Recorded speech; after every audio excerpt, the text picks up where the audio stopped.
Screw it, we'll just do it live. Thank you for tuning in, everybody. Enjoy this music. I'll be right back. Music on.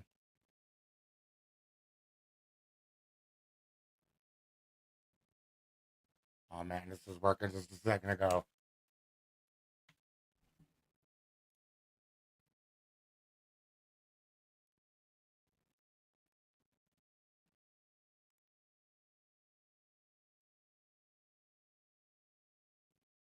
All right, we got our kick up and running. We got the Facebook and the YouTubes. We're on X live. We're live on Kick right now. Everybody, thank you for tuning in. I have a really special show planned for you. I've had some music on my phone here a second ago. Let me just try to pull that back up. That way you guys can enjoy that for a second.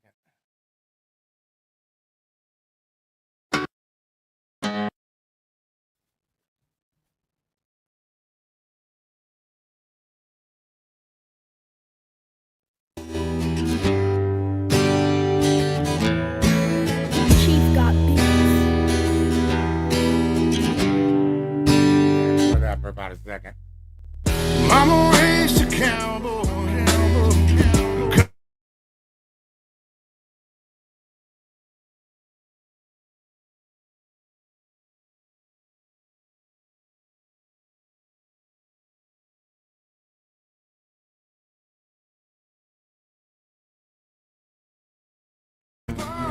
His story where it all begun.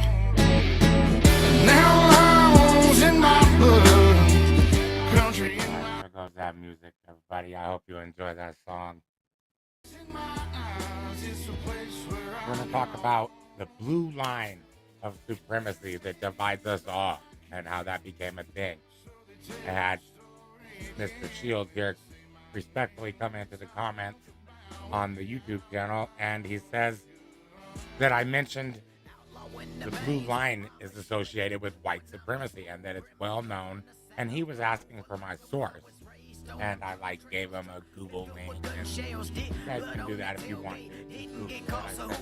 Google search. Didn't satisfy him.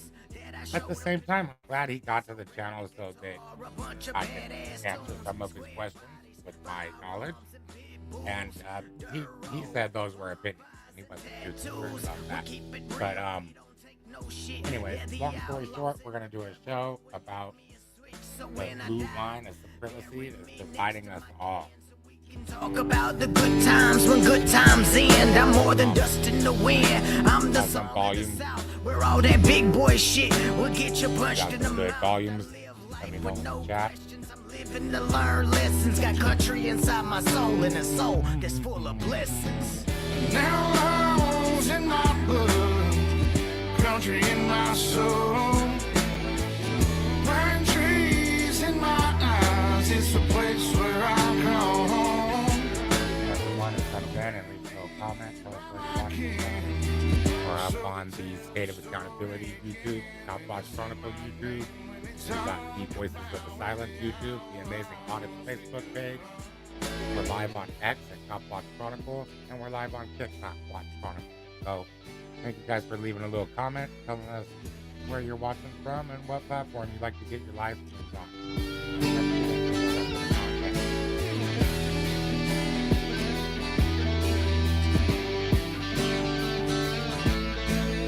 We're back in the belly of the beast, guys, and you're listening to Cop Watch Chronicle.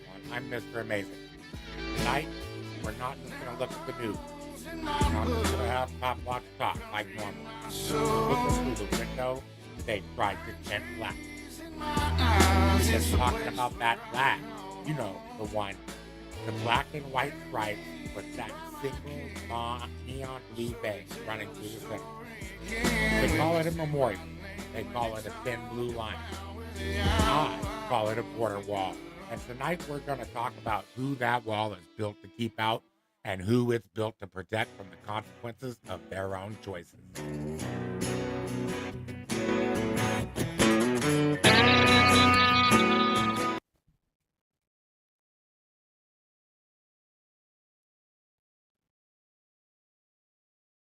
How's How's everybody doing tonight? Thank you for finding the stream. That's right. I should set up a TikTok. They give really good rewards over on TikTok if you go over to TikTok and you do a live stream and stuff. They're giving you away cash. Just thought I would mention that. You guys could check it out if you want.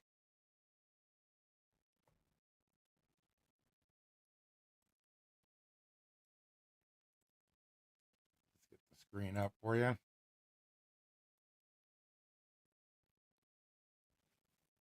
What is supremacy? Country in my soul, pine trees in my eyes. It's a place where I call home. Bury me by my king, so they tell the story again. Supremacy means that you feel like you have that you do have the ultimate authority, the supreme power, or the position of being the best. As you guys can see here on the screen, that's the definition. And the U.S. Constitution has a supremacy clause. The supremacy clause establishes that the U.S. Constitution and federal laws take precedence over conflicting state laws. We could talk about that in a different show. But today, I wanted to focus on what makes the blue line something that divides us all. And what I had here was a little chat, actually, with GPT. I'm going to let you guys listen to that for about a second, and we'll get into the meat of the discussion, all right? The thin blue line flag is a highly polarizing symbol that undeniably divides the United States public. Whether it represents supremacy depends entirely on whether one is evaluating its original, stated intent, or its practical modern application. Here is an objective breakdown of how the symbol functions sociologically and politically. The stated intent, memorial, and order. The origin and official explanation of the thin blue line flag are rooted in commemoration and civic duty. The black background represents a memorial for law enforcement officers who have died in the line of duty. The blue line represents the police force itself, acting as the barrier that separates societal order from criminal chaos. In a purely historical or theoretical vacuum, honoring fallen individuals and conceptualizing the role of law enforcement is not inherently a supremacist concept. The reality of division. Symbols acquire meaning through their use in society. The modern prominence of the thin blue line flag surged explicitly in response to the Black Lives Matter movement and widespread public demands for police accountability. Counter-protest roots.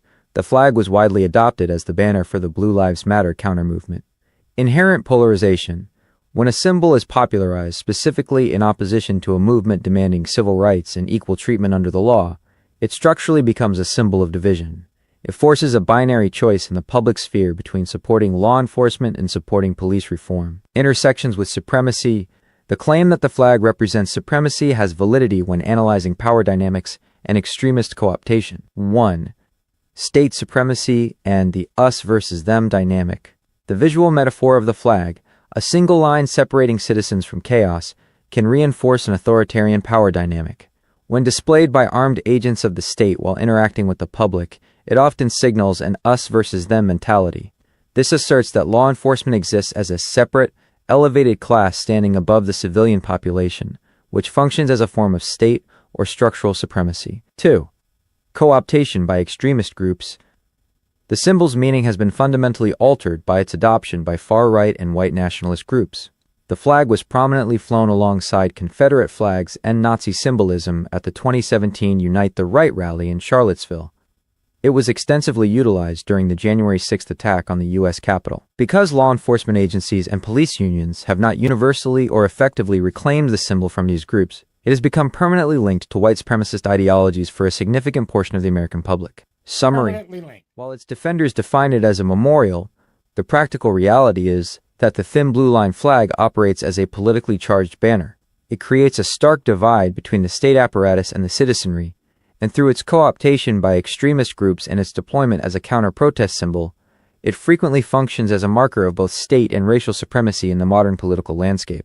Living to learn lessons, got country and It is absolutely true that a liaison model would require a tiny fraction of the people. My soul in a soul that's full of blessings. Now This is a great question, and it is exactly the kind of complex, highly charged topic that requires stripping away emotion to look at.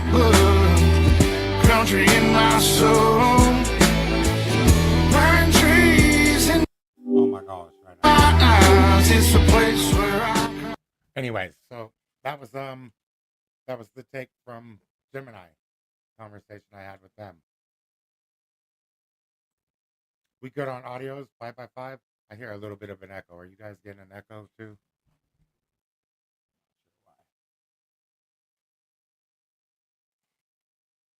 Let's see if that made it better. I don't hear nothing with the headphones off. All right, yeah, you can follow us on our other platforms. I'll put the link in the chat if you want to check it out. We got another one here. Wanted you guys to check out this CBS News Chicago. I'm going to mute it, but if you wanted to see the whole video, you'll have to go over there. COPA releases body camera footage of deadly shooting involving police in Humboldt Park.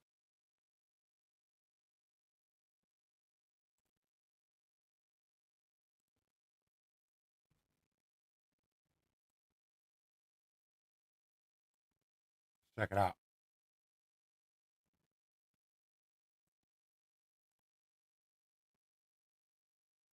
I haven't seen this yet.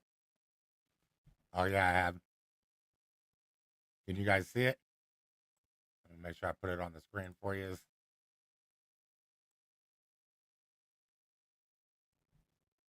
I'll watch how they do them. Freezing this video right before one of those officers can be seen firing at least 5 shots at the passenger side window.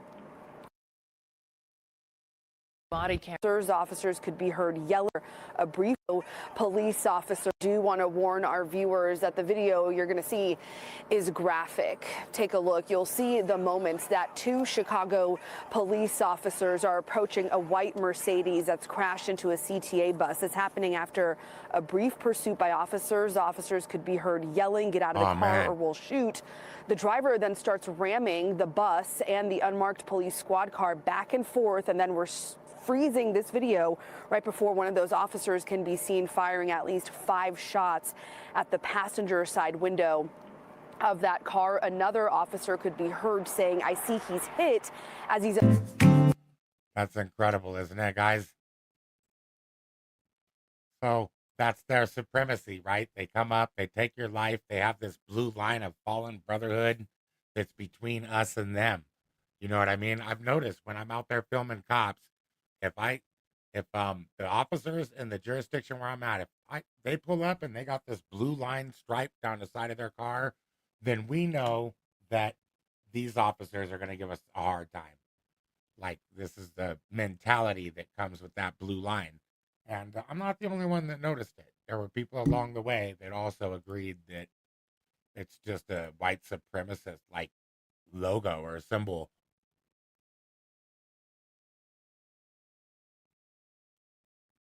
So let's get things straight. Protect and serve. That's a marketing slogan, guys. You know, it's not a legal mandate. The Supreme Court has told us in Castle Rock v. Gonzales ruling that they don't have a constitutional duty to protect you. So what is that blue line actually doing? It's marking a separate class of citizenship, guys. When an officer slaps that sticker on their cruiser, they paint it on all their cruisers. They wear it on their tactical vest or around their badge. They aren't signaling service. They're signaling supremacy. They're telling you that there is an us and there is a them. You know, the us is the ones with the qualified immunity, the state-sanctioned violence, and union-backed silence. The you is you, the civilian, the person paying the taxes to fund the very shield that's being used to push you back. That shield isn't a tool for safety. It's a barrier of division. It dog shits on the idea of a public servant and it replaces it with a ruling class.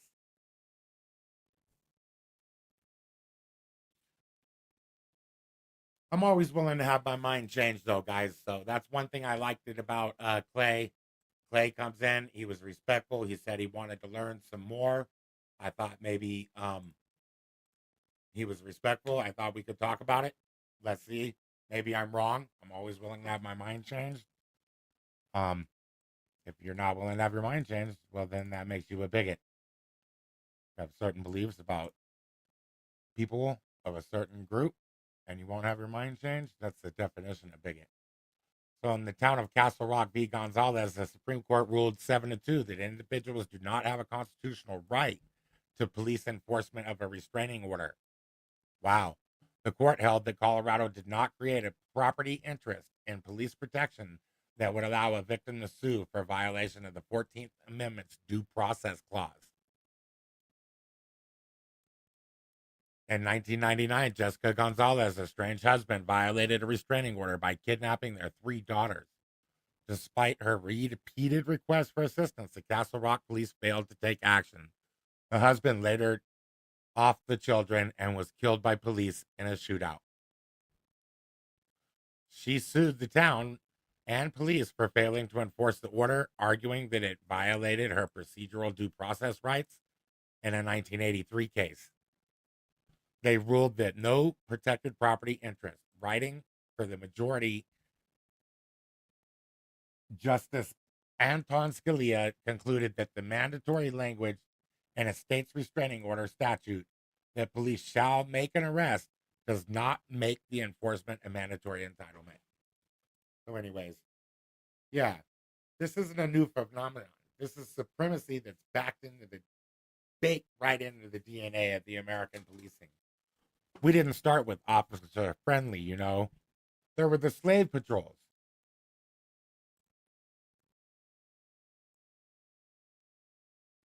Right? Were the origins of policing slave patrols?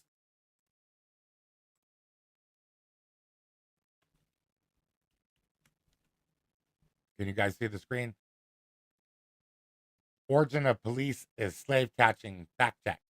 The claim that the origin of police is slave catching is a complex, often debated historical issue with significant proven but partial truth. While the sole origin of policing, slave patrols, while not the sole origin of policing, slave patrols are universally recognized by historians as an early organized and legal form of policing in the American South. Slave patrols were created in the Carolinas in the early 1700s with the mission of maintaining a system of terror, suppressing potential revolts, and returning runaway slaves. So there's that. Just saying. They were organized patrols, and they were designed specifically to protect the property of the elite and suppress the human rights of the marginalized. That was the first blue line, guys. That's the same ideology that we live under now. Remember 1968 Democratic National Convention, the Battle of Michigan Avenue? You can watch the footage. It wasn't just keeping the peace. That was a police riot. Officers took off their badges so they couldn't be identified while they beat protesters and journalists alike. They protected the status quo, but not the people. I heard that for decades, intelligence divisions in cities like Chicago and Detroit didn't hunt criminals. They hunted activists, and they spied on anyone who dared to question the power of the state. History, I think, shows us whatever the people demand accountability, whenever we demand accountability, the blue line thickens. It's a recurring loop of authority holding itself above the very people it claims to serve. When we see that blue line flag today, we're seeing a symbol that has been co-opted by the most divisive elements of our society. When it flies next to another flag of hate or at a rally for extremists and the good cops don't rip it down, the silence is the message. It tells us that the brotherhood is more important than the Bill of Rights. It tells us that a liaison or a brother in blue is entitled to a level of secrecy and protection that you will never have. Now, I've seen that on cop watches too. I go on these stringer assignments, and it might be like a shooting, or one was a carjacking. People got hurt, and when an officer is involved in the shooting, they will take like 2 blocks, 2 whole blocks, and tell everybody go back in your house. They'll yell at everyone on the street to not come out, and they won't let you come out of your home and stuff. Basically, man, if it's just like a shooting and one of us shoots each other, they put like some tape around from tree to tree or whatever, just right there where the shooting happened. They put a few cones over the casings, and that's it. They don't care if you see anything on those cases. It's a level of secrecy and protection that you will never have. It's a visual representation of the warrior mentality. The idea that the city is a battlefield and the citizens are potential combatants. That's why they wear all this heavy gear. They have these long guns, these armored vehicles. You know, are they wearing trauma plates? Like, they're ready for wartime out there. And they use shotguns. You can't have a service mentality while wearing a symbol of supremacy. You can't be a part of the community while you're busy building a wall to separate yourself from it. Every time I see a cop or one of these public officials prioritizes that blue line over the truth, they're spitting on the GED holding, tax paying, hardworking people who actually keep this country running. They think they're the line between order and chaos. No, they are the line between the people and the justice we are owed. Keeping your cameras rolling, guys. I want you to keep your eyes open out there. If you see a stop, you need to try to film a cop. Get out of your car. Don't approach these officers. Stay within line of sight. Don't talk to anybody, and just film. These cops need to know that any time that they stop their vehicle, there could be somebody there with a camera watching. I want you to think about this blue line, and don't let it blind you. Don't let it be a thick wall of corruption. It's trying to hide so much bad. We need you guys to stay vigilant, stay recording. Also, if you have a police interaction story that you would like to put on the Cop Watch Chronicle newsletter, you could just email copwatchchronicle@gmail.com. It's one word, and we will get your testimonial up on the site. I do get a lot of negative interaction stories over there, so we are currently prioritizing any stories of testimonials where officers were positive, the interaction came out positive, and everybody was treated with dignity and kindness in the testimonial. So if you have a story like that, share it over. We'll get it on the newsletter and let the world see it. We got to try to work to rebuild these bridges that have been torn down in the community. Don't you guys think? We got some more, a lot more links, a lot more funny stuff to look at, and a lot more to talk about. Thank you guys for being here. Thought it was Friday night. We may as well figure it out, talk a little bit, read some comments, tell us where you're watching from. If you want to create StreamYard shows better than this one, like mine, you could present your screen. You could go on multiple platforms. Just follow the link in the comments. You could get your StreamYard, and you save $10. I think they shoot me a discount or something. You guys are the backbone of the channel. We appreciate each and every one of your comments, likes, shares. Bonfires and tattoos. We keep it real, we don't take no shit. Yeah, the outlaws in the blood will go and pick me a switch. So when I die, bury me next to my kin. So we can talk for everybody. Oh yeah. What do you guys think about street justice? You guys believe in, I mean, the justice system, it doesn't work, right? It's the injustice system. So what kind of justice do you believe in? Do you still believe in the type we pay for? Or do you believe in like some street justice? Let me make sure you guys can see the screen. Got to get it up there. Boop, boop. Wrong one. This one. How's that? All right, cool. Check this out, man. This dude's sitting in court. He's not too worried, man. He's been brought in from the brought over from the jail or whatever, being held on often someone, I think. There's the dad's right here with the family. You can see the whole family in the back. Can y'all see this all right? Yeah, hear the dad right here. I think mom's crying. POV, you're in court and you see the man who took your son's life. I wonder what the ruling was. What made him go off? He clearly doesn't believe in the justice system. But boy, oh boy, did he screw up or did he not screw up? Because, I mean, if I was this guy's family, I would be very mad at him, actually. Just for one little chin check, you could possibly screw up the trial. Am I right or wrong? Here, this man's supposed to be getting a free trial, fair trial. Boom, chin check.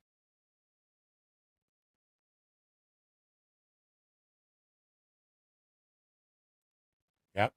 So there's that. What's justice like? What's it defined as for you guys?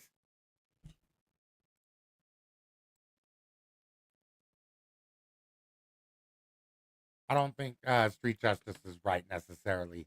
There's a lot of slippery slopes when you're taking out justice into your own hands.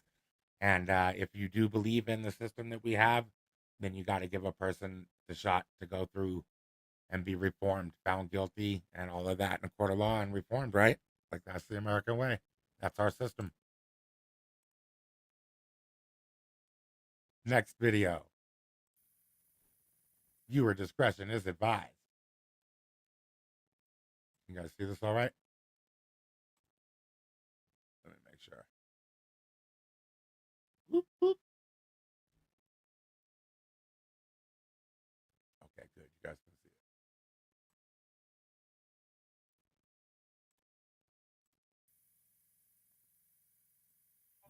it. Proceed to route. Hey, partner. Hey, buddy. Yo, yeah, check this out, guys. Hey, motherfucker!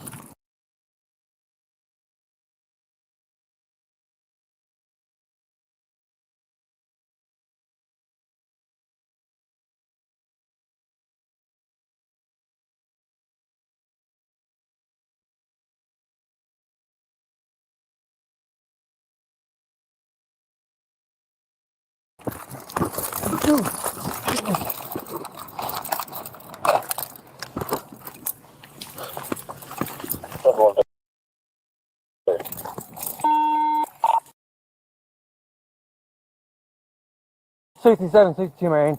In signal 55. 26. Hispanic, male, green shirt. He's running through the woods right now. I believe he's got a knife. Come here now! 26. HLB 1033 for now.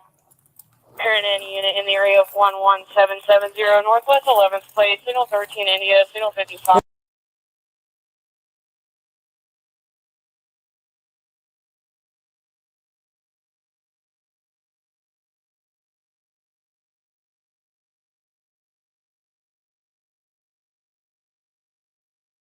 Get your hands now!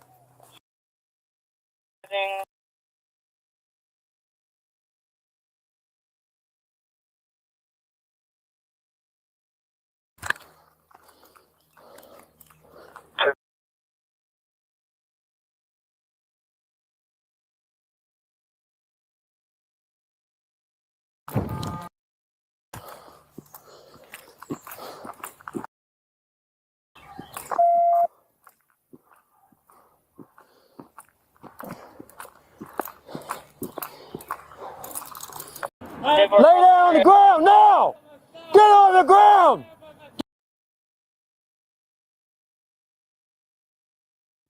The dude's walking back and forth being shady and stuff. Dude's got his back up now, so they're gonna go take him down. Check it Yeah, out. because he come at me fast. I almost shot him earlier. Get on the ground!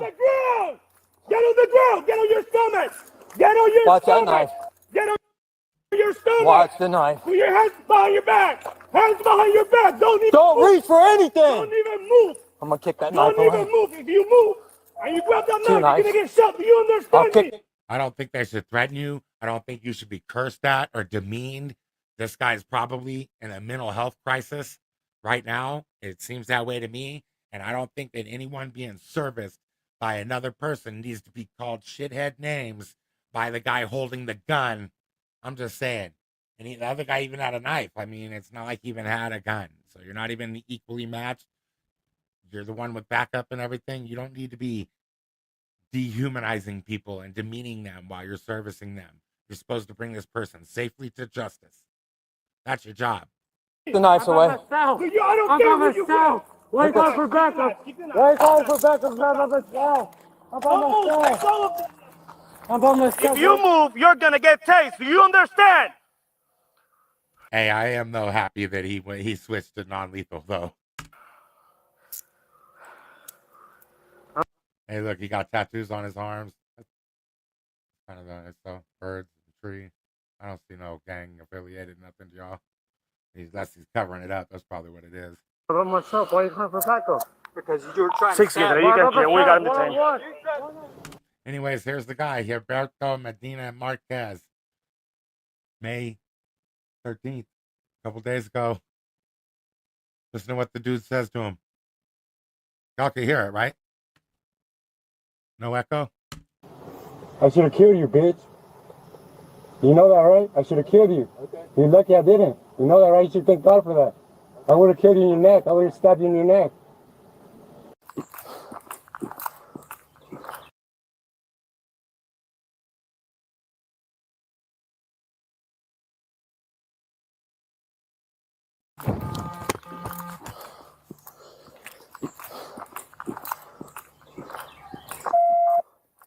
He was talking to this dude like a dog, man. Once they got him, his backup arrived, and they was trying to command him around and stuff. Get over here! He's screaming at him like a dog. I mean, I don't know. I just don't know how that's gonna. How's that gonna get a human being to want to cooperate with you? Screaming at them like they're a subhuman or they're below you. See, that's that supremacist mindset, man. For them to get out of the car and come over, immediately tell you where to stand, immediately tell you. Give them something. They haven't even asked you your damn name. You know, give me your ID. Stand over there. These guys can be really rough, man. And it's that whole shield between us and them, right? This subject tried to stab him. That's 10-4. Anyways, let me find another little clip. I had something else here for y'all. About another 10. Check it out. It's black. Decker is closing Okay, I guess this one's about the economy. Let's talk about it. a plant in Connecticut, laying off 300 employees. IKEA is closing stores. Francesca is closing. Saks off 5th. Neiman Marcus last call. Macy's is cutting 150 stores. Kroger is cutting stores. That's the grocery retailer, also known as Smith's. 7-Eleven is closing stores. REI is closing. Wendy's is closing stores. Pizza Hut is closing stores. Apple is closing select stores. Walgreens is closing select stores. CVS Pharmacy, Rite Aid, Dollar Tree, Family Dollar, Dollar General, Big Lots, Best Buy, Bed Bath & Beyond, Party City, Foot Locker, Champs Sports, Kids Foot Locker, The Gap, Banana Republic, Old Navy, JCPenney's, Nordstrom. A lot of people going to the breadline, I guess. Unemployment time. Kohl's, Burlington, Ross Dress for Less, TJ Maxx, Marshalls, Home Goods, GameStop, Office Depot / Office Max, Staples, Starbucks, Subway, TGI. Wow, it sounds like there's going to be a lot of layoffs this season, everybody.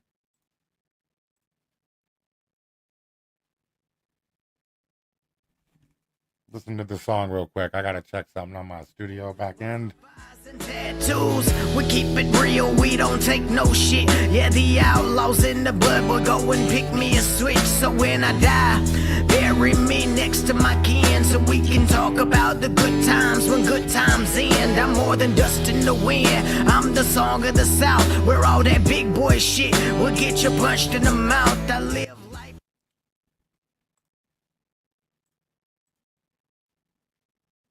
And new at 9 tonight, Thornton police are investigating a homicide. Oh yeah, this is a good one. You guys got to check this out for real. Like, the Thornton police arrested a man on a homicide and then released him like in the same day. He shot some dude and killed him, like in front of his house or something. Let me make sure you guys can see the screen. Put it on the stage again.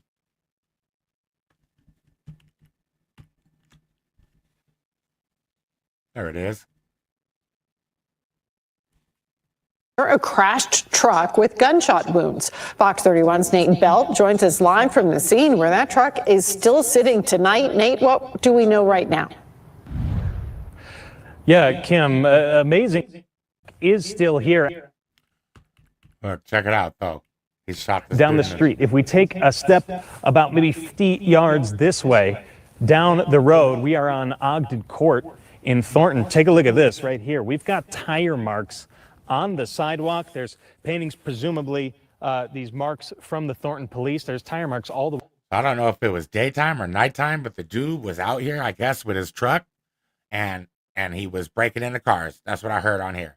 And he was breaking into cars, and the guy came outside with his gun, and I think the dude tried to drive away in his truck, and the dude shot him.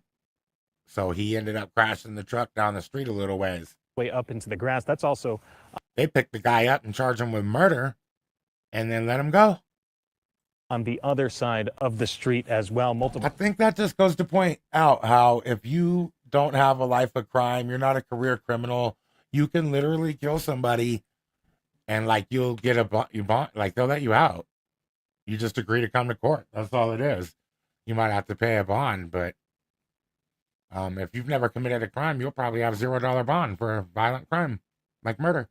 Homes that this truck presumably drove through the yard of. Now, here's what we know so far from Thornton police. They say they were just dispatched out here at about just after 3 this morning. A 34-year-old male was found near that crashed truck just down the road there that we just showed you. They say they were suffering from apparent gunshot wounds. They say investigators believe that person was seen breaking into vehicles, attempted to leave the area in the truck after that shooting, and that's when they were struck. They struck multiple parked vehicles as they were driving out of the neighborhood before coming to a stop. Where you see that truck was just down the road there. Officers rendering aid to that person, but they were later pronounced deceased at the hospital. Now the suspect is a 23-year-old. He was trying to drive away, man, and a dude killed him. So what do y'all think? Is that murder? You come out, somebody's breaking into your stuff, they flee. Pretty sure if a cop did this, we'd call it murder, right? Oh, correct me if I'm wrong. Tell me in the comments. Oh, yeah. Do you guys remember Josh Martinez? He was doing a show the other day, and I found it interesting that the story that he had to tell. Like, Josh went through a lot of crap over a period of 5 years because of the government. And he was telling his story, and then the live stream cut off. Now, one of his stipulations for the 5 years was that he couldn't have a device or something like that. And I don't know. I'm concerned about Josh, though. That's all I was trying to say. After I came into the comments, his live stream abruptly ended. And then he didn't ever go live again. And he was talking about it. He was going to tell us more. He had clips and stuff he wanted to show us. And it's just like, what happened to Josh, guys? Does anybody know? Can we check on him? What?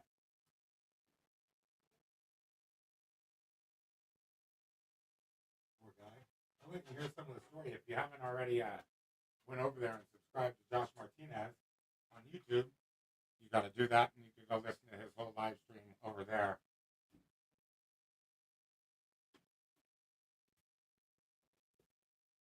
Sorry for the brief delay. I had to hook up some headphones, so the TV's not being heard through the mic.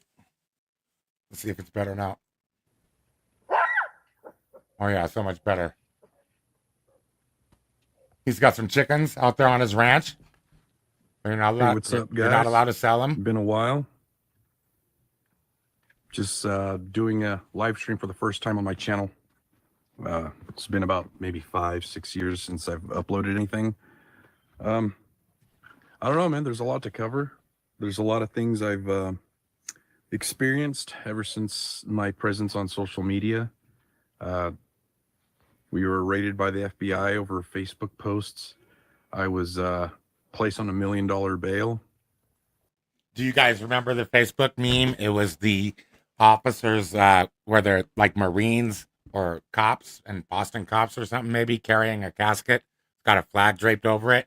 It said something about freedom seeds get planted every time an officer goes in the ground or something like that. And he said he couldn't wait for certain officers' freedom seed to grow. Or that's not exactly the post. You guys will have to find it, but that was my recollection of what happened.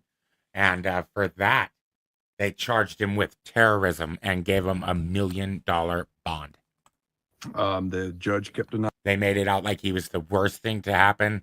And he was blacklisted from Vegas. So that's a kind of a short list, I think, of people you got to be kind of notorious to be on. Bail.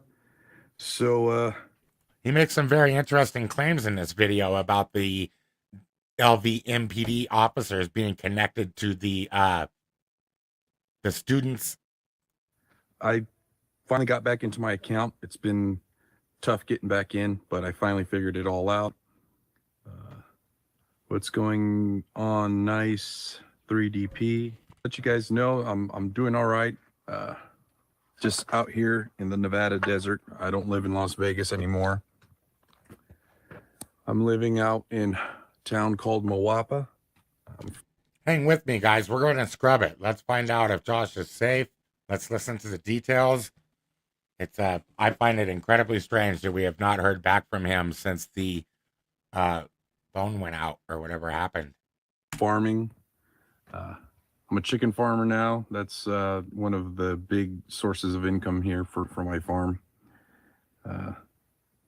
And it's been pretty cool. It's been wild. Oh, well, I thought he couldn't sell them. I mean, later on he talks about how he could give them away, but he can't sell them. So I might have been misled about that. But I was on house arrest on this farm for 4 years. So imagine that. This guy's in like a remote area of Nevada on a farm, and he can't leave it. He's like homesteading, I think. I don't know what kind of living arrangement he has, but you heard him. It's a farm.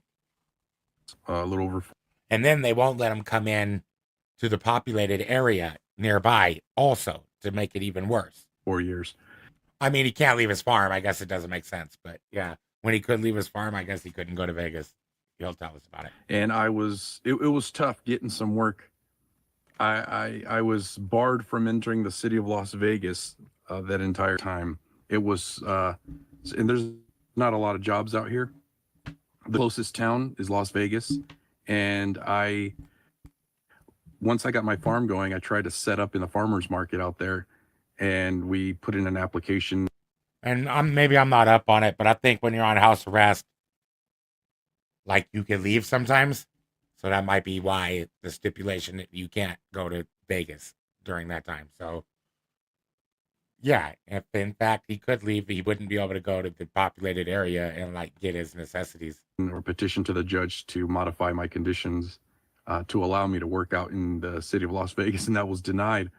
So it was hard. It was super hard to make a living, but I did it. They were really trying their best to really listen to what he says here. Put the pressure on me to give up. It didn't seem like they wanted me to take a deal. They wanted me to explode.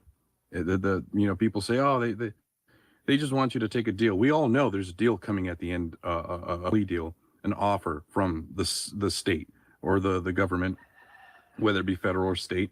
There's always that, that possibility. But the conditions they put on me were just insane. I had no, they didn't allow me to get on social media. They didn't want me. All right. Before he goes any further, though, I just want to give a little context for my knowledge of Josh. When I first heard about Josh, I was in the Las Vegas City Jail, and I was talking to Eric Brandt on the phone. And Eric was telling me how Josh was arrested. And I guess at one point, Josh was on probation for something. I can't remember. I'm sorry, I just don't remember what it was. He was on probation. He was ordered to not have weapons. So there's like an officer, and again, allegedly, I don't know all the details. Supposedly, if I'm wrong, tell me in the comments. But there's an officer that was like romantic or something with his ex-old lady. And so on the last day of his probation, the very last day, that cop came to his house. Now, when you're on probation, you have to let the cops in. That's it. I mean, that's mandatory. You have to let the cops in. They can come in whenever they want, I think. So anyways, he lets him in. The guy comes in, and he finds the fire poker. And he takes the fire poker, and he arrests Josh, and he says, "You're in possession of a weapon. So you're under arrest." And that's where Josh was arrested. So if you're ever told that you're banned from having a weapon, you just need to know that every single thing is a weapon. And they will wait till the last day when you're reformed. You're a day from reformed or whatever. And they'll come in and find something in your house, like a paperclip. Literally a paperclip. Anything bigger than that will get you arrested for having a weapon. And yeah, that was my first knowledge about Josh. I couldn't even have a phone, a cell phone. The reason Eric was telling me was because he had to turn down bond. Like, they were going to release him, but they ordered him to not have a weapon. And so, as a homesteader, he has hatchets and shovels and all this pickaxes and stuff. He couldn't take the bond terms, so he stayed in jail for a while. Phone, a smart TV, anything that was capable of going onto the internet, I was not permitted. You hear that? Like he's a hacker or something. Why would he need to be taken off of the internet, completely banned for 5 years? Something's wrong with that. This is a political thing. He was targeted. A political targeting, a political prisoner on $1 million bond for free speech, as doing something free speech related. Now, he'll say later here in the video that he did wish death on the officers, I guess, and he thinks it's reasonable. We'll let you guys decide. So I was not permitted to have any device, any access to any device. So it was insane, guys. It was insane.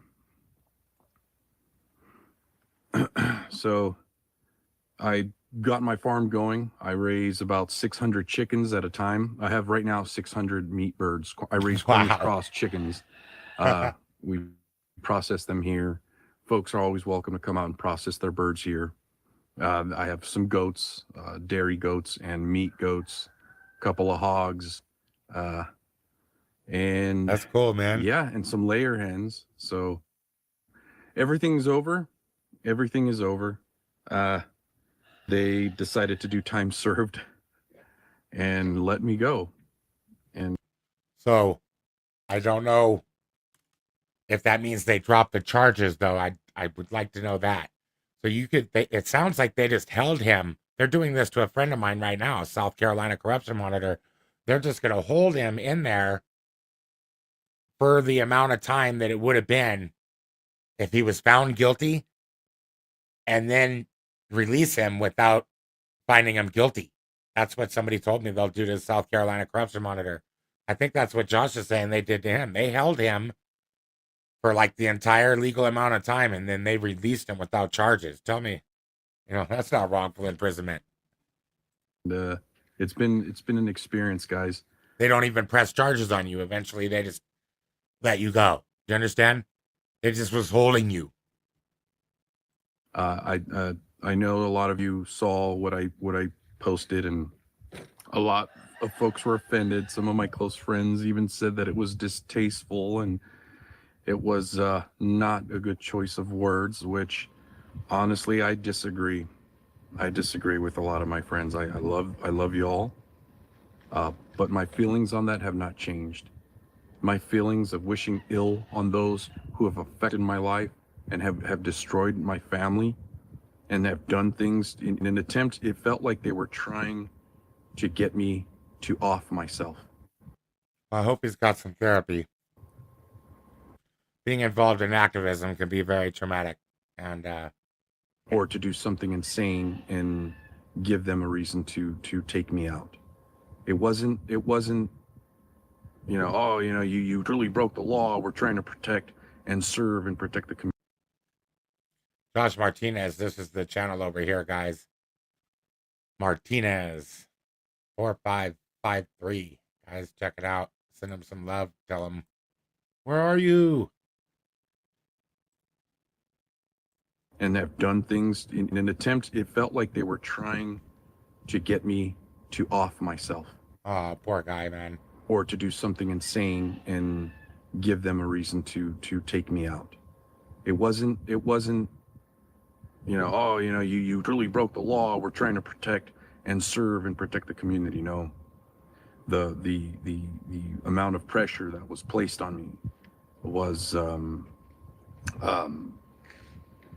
Okay, now, before he goes any further, I just want to attest that from my own experience, I know that the detention facility, the Clark County Detention Center where he was being held, was far worse than the jail that I was in.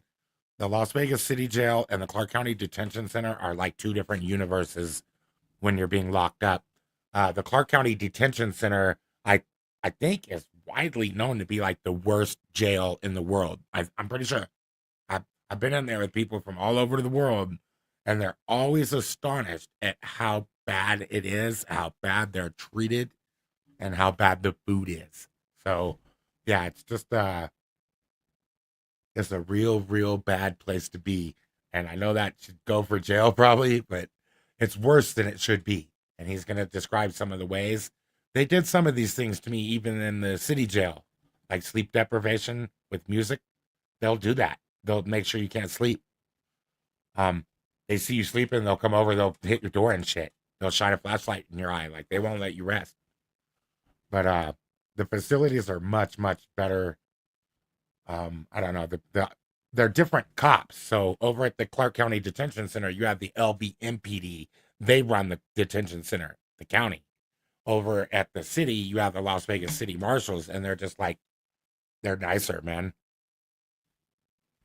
It was intended for psychological reasons. I mean, the solitude. Yeah, even at the city detention center, I was made to feel less than a human being. Ultimately, I one day realized that I was just a fish in there, basically.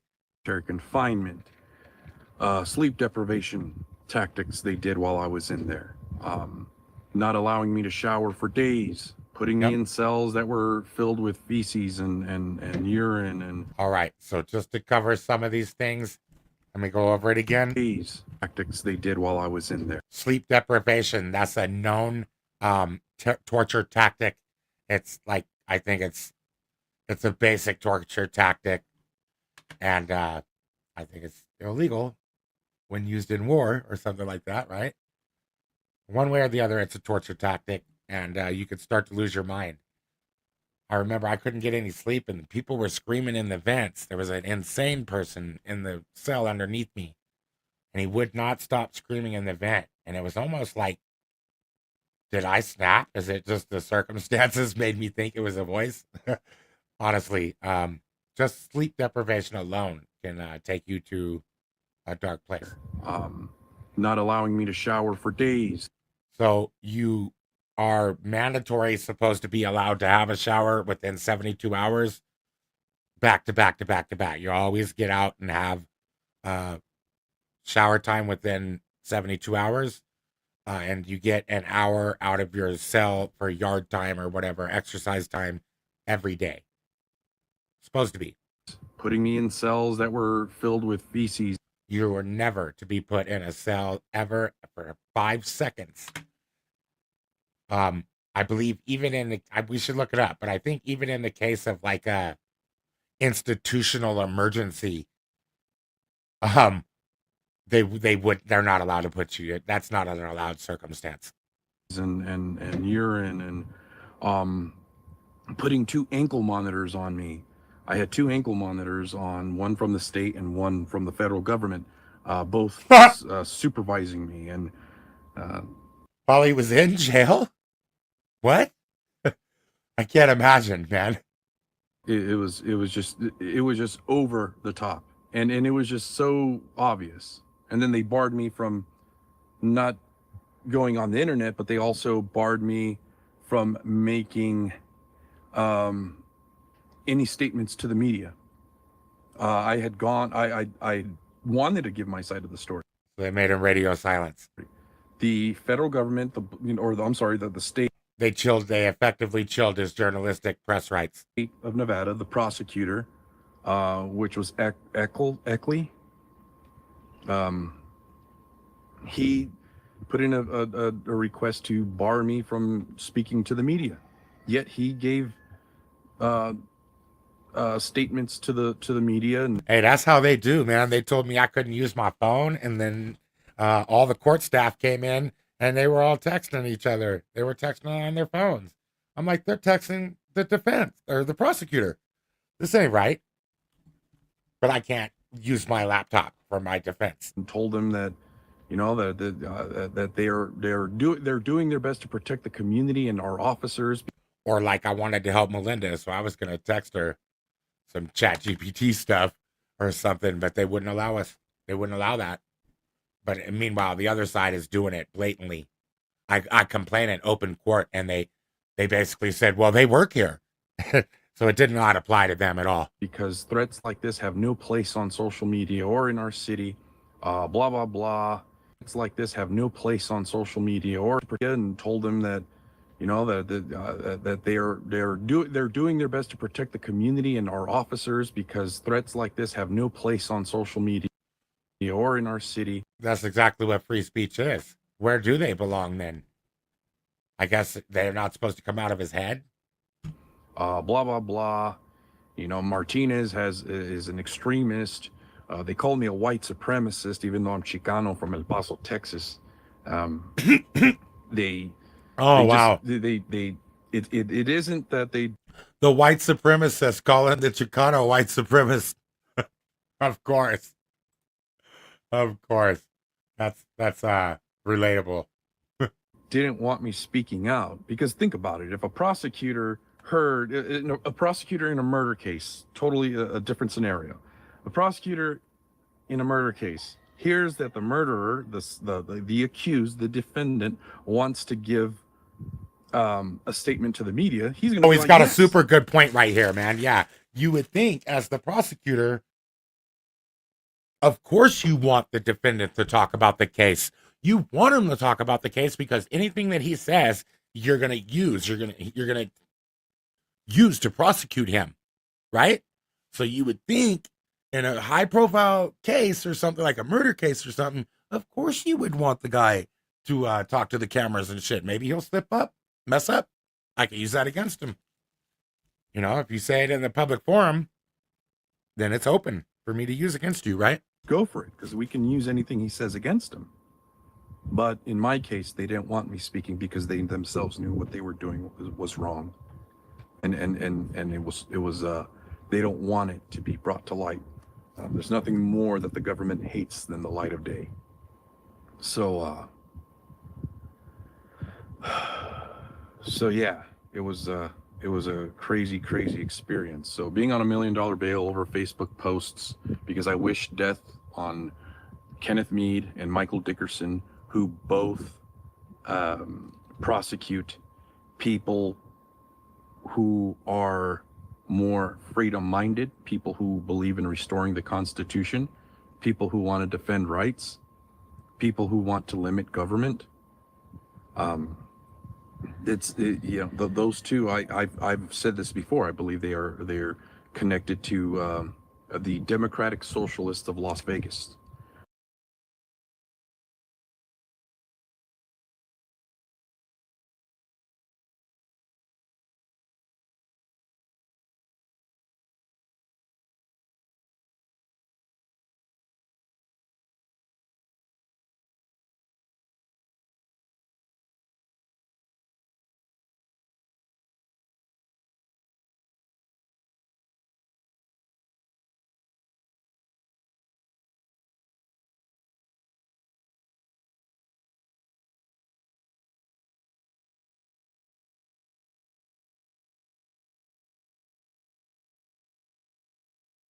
Anyways, Gary Gordon, I can see you over on Facebook. For some reason, your comments aren't appearing for me on StreamYard, so I didn't see you at first. But thank you for staying tuned, man. I'm going to cover this Josh Martinez thing, man, because there's a connection there. And I'm going to always look out for my people. The dude, he began to start treating me nice when we first met. And anyways, it's what professional courtesy here, professional respect. One of the things I used to love to do is when Josh would do an audit in Las Vegas, I would come behind him and I would back up the audit. And that way I could make sure if we were being effective, sort of as like an undeclared team of sorts. It was fun. I believe they are. I believe they are tied to those political groups, the Democratic Socialists of Las Vegas. I believe they are. I believe they are tied to those political groups. And it's so funny because on that topic, they contended everything else that I had said, that they were unconstitutional, that they were violating their oath. But that's the only thing they didn't come out and say, that was false. Everything else I had said that, they're unconstitutional, besides the supposed, the supposed threats and whatnot. They were saying that I had called them unconstitutional. I had called them tyrants. I had called them their jobs and the things they do as a violation to the Constitution. So they had they He looks a bit nostalgic there, didn't he? Said that yeah, what Josh said here is totally false. But what about my accusations of them being connected to the Democratic Socialists of Las Vegas? I wish he would have been more specific about some of the things that they did to him in the jail. Like specifically, better specifics of granular things would have been nice. But also if he could have been more detailed about why he thinks that these parties and people are connected. Blame it all on my roots that I showed up in boots with this old ragged guitar. Guys, do me a favor. Make sure you like, comment, and share the stream. We're trying to work towards some goals here. Probably going to go live on TikTok later with a little bit of a fundraiser chat. So you guys are already subscribed over at Amazing Audits on TikTok. I believe that's tiktok.com/amazingaudits. I can drop a link real quick. That big boy shit will get you punched in the mouth. Right stuff. With no questions, I'm living to learn lessons. Got country inside my soul and a soul that's full of blessings. Now it is at Amazing Audits. Country in my soul. For y'all. Got some goals we working on. Trying to get some folks to follow us on our platforms. Work towards some wheels for our butt. So they tell the story again when they say my name, when they talk about where the outlaws we do.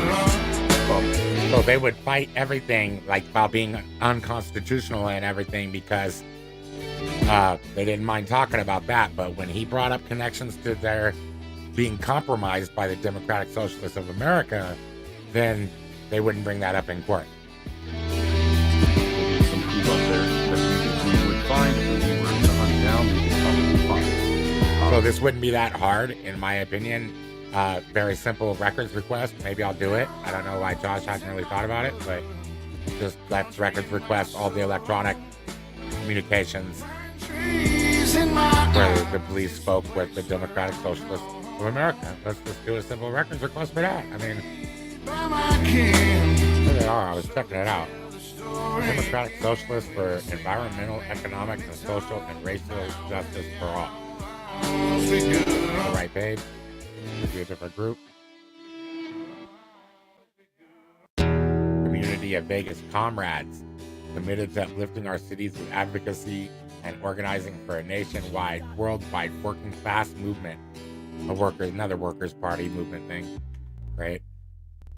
Mama raised a cowboy. Back to Josh. Let's check it out. this, and Wasting how long? To me, that's just an Whiskey idea. in my blood. The Democratic Granny was a rebel. She was see, gone. if he would have been more specific, but these are good details. He's just saying the people make worse threats than him, so I can see why he's focused on it. That he said this group makes worse threats than him, and they actually post like wanted signs of police officers or something like that, and dead or alive it'll say, and they don't do anything to him. So I think that's part of his reasoning here behind that. So they tell the story again, and I say my name when they talk about where they outlaws be good. Outlaw in the veins, my mama, she raised a good one. I'm a smooth criminal from the south. Don't overlook them, I was raised on them truck trails. Truck been filled with gun shells. Did blood on the tailgate, didn't get caught, so who cares? Blame it all on my roots, that I showed up in boots with this old ragged guitar, a bunch of badass tunes, square bodies, firearms and pit bulls, dirt road, bonfires and tattoos. I think that's the first signs of his stream. He's starting to get like bad internet or something, maybe, or they're screwing with it or something. I don't know what happened to him, man. He never went live again. I've come to that Next to conclusion. my kin, so we can talk about the good times when good times end. I'm more than dust in the wind. I'm the song of the South, where all that big boy shit will get you punched in the mouth. I live life with no questions. I'm living to learn lessons. Got country inside my soul and a soul that's full of blessings. Citizens that have Outlaws in my blood. they're Country in my soul. pro-communists. Pine trees in my eyes. It's a place where I call home. And you don't go look at some of these guys. By my kin. Some of those socialist So they activists tell out in the Las story Vegas, again those guys, when they they say my post a lot name of when they crazy stuff. talk They say a lot about of where crazy they things, but not one of them outlaws ended up on the headlines of Las Vegas. Not one of them has been a Do you guys want to look at the videos he's talking about? I might be able to find something later after we go through everything. That reminds me, I want to tell you guys about the Cop Watch Chronicle. If you have had a police interaction that you didn't get to tell your full side of the story, or you didn't get all of your feelings out through the process of justice, I know that happened to me. That's why I created Cop Watch Chronicle. It's a newsletter that goes worldwide to like-minded individuals, and we could talk about what we were never able to say during the justice system process. Sort of like how he was gagged from talking. That happened to me in a way while I was on the stand. So I was able to tell my story. And if you want to tell your story, you can send it to copwatchchronicle@gmail.com. That's one word. And we're particularly interested in any positive police interactions that you might want to share. We can go ahead and get those out because there's like 10 to 1 usually. And I'd like to get some even Steven going on, maybe as many good as bad. I'm trying not to burn bridges. We want to build bridges in the community. We want to expose the bad ones, but we want to highlight the good ones, right? target for Metro, even though they call themselves victims, that they're standing up for, against police brutality, which I'm all for. I'm for that movement. But I don't like those socialists because they want to distribute wealth, to seize wealth, distribute it. There's a lot of things with communism and socialism. To me, they're the same. I don't care how you put it. You get a lot of so-called anarchists in Las Vegas who claim to be anarchists, but talk like they're damn commies because they want more government help. They want the government to stay out of their lives, but then in other categories of their life, they want government in, and it makes no sense to me. So let me see. Thank you. Earned arrest. I'm not going to arrest. But yeah, it's been crazy. It's been nuts. But I have problems that I'm trying to run from. I'm just planting them problems. If I were to do that, I'm just going to plant those seeds everywhere I go. Problems. I have problems that I'm trying to run from. I'm just planting them wherever I go. Why not start a community here where I'm doing what I've been wanting to do for years? I'm growing food for people. Good for him. I'm feeding families. Happy for him. That entrust me with that task, and it does come with a message. it does come with a message of freedom and liberty and true justice, the true purpose of what a man should do in the eyes of tyranny, in the eyes of an aggressive government. Those are the things I'm doing. I'm feeding families, speaking with them, building a community, letting people have better access to the food, so that. Dang, man. I wonder what happened to him. I wonder if he got the same phone number. Now, I might try calling his back. We don't eat the poison that they've been giving us at the supermarkets. I'm serving my purpose, and for so long I've tried to slowly figure out my purpose here on earth, and I've done what I had to do for the Bundys. They're out of prison. Slowly, but surely, trying to get to my goals, trying to reach my goals. Yeah, it was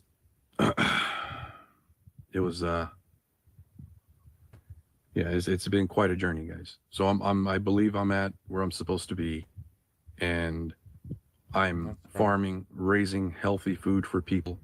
I've been teaching people how to butcher animals, goats, pigs, did a cow. Good for him, man. What he went through was extremely traumatic. They put him on $1 million bail. I think they had to come up with $100,000 or something, guys. Or they might have got it reduced, but yeah, there was a lot of money. The Bundys helped him out. They matched for some of it. Just a story of how that blue line, it divides us. Those officers, they felt empowered to do these things to Josh, and then the state backed him up with the full power of the law, charging him with top tier crimes. Pretty crazy, man.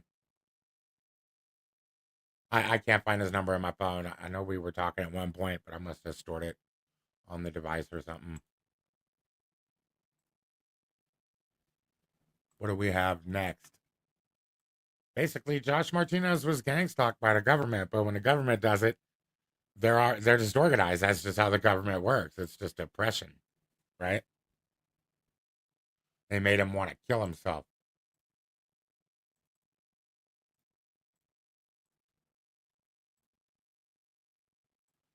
What do we have next? Oh, a couple of days ago, Aurora police arrested a suspect following an armed carjacking that involved a kidnapped passenger. They found drugs. There was a high-speed chase, pit maneuver. They landed on South Quebec by Exposition. 55-year-old Larry Barnes is facing kidnapping, motor vehicle theft, and drug charges. Is this the dude? They opened up this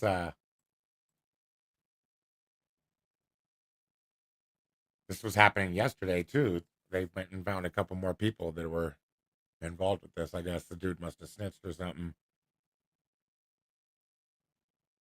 Let's see.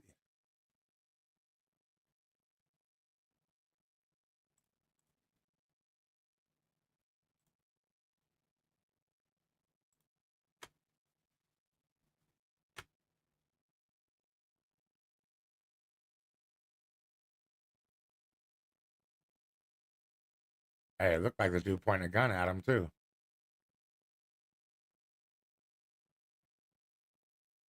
Oh, here he is, 55, kidnapper. Wow, that's something, bro.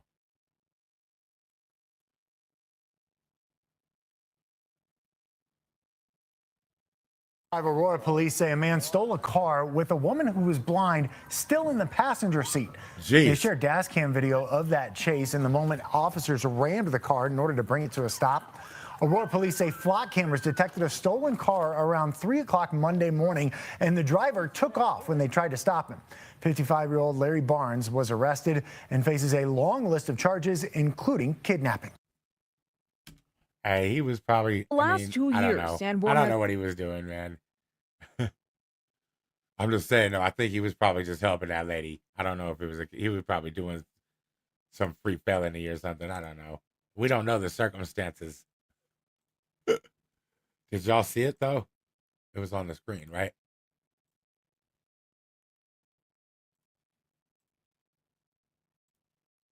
What do we have up next? Oh man, we got kids at school with guns in Aurora. I think that's what they were taking care of. Yeah, something related with this, I think, though. I wanted to look into this more. At 3 p.m., the teen's mother called the police.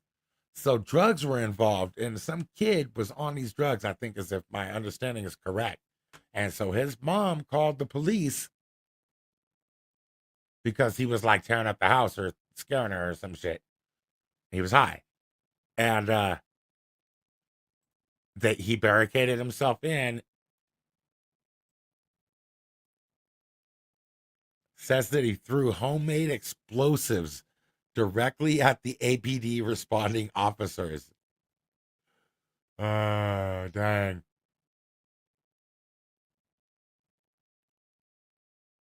On the morning of May 13th, school security tackled a student who brought a gun to school in Arapahoe County. Look at that.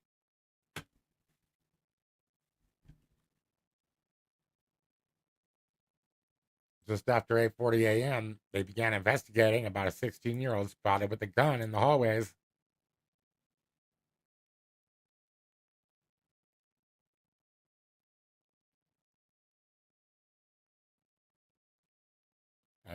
He had a gun, but he wasn't trying to die for it, was he? Let's see.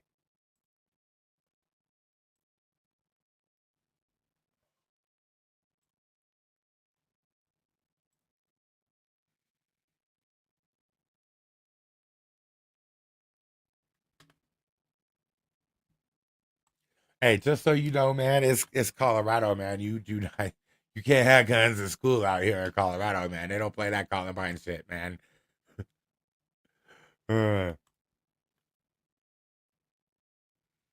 wonder why they don't show his face.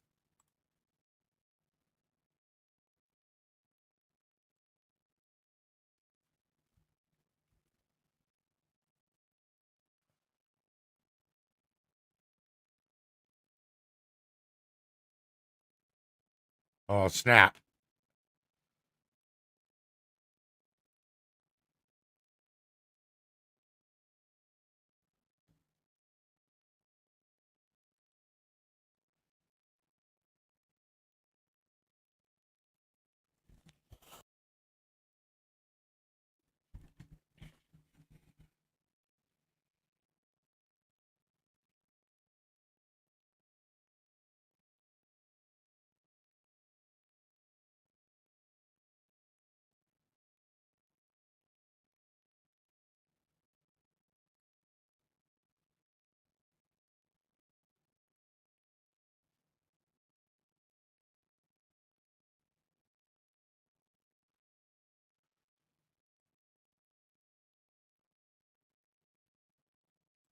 Wow.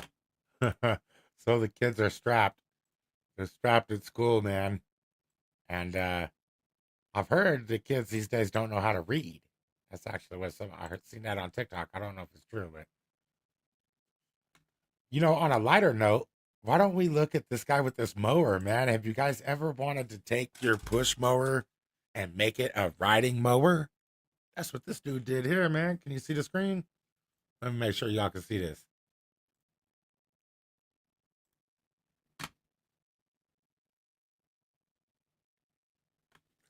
I might have missed y'all on the last one. I'm sorry if we couldn't see or hear the screen. Might have just been me rambling.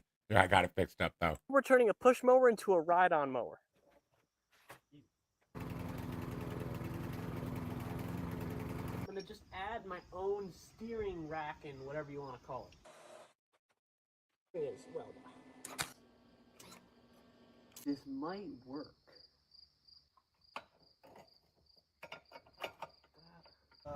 Accelerate. Left. Oh my god, so freaking smart.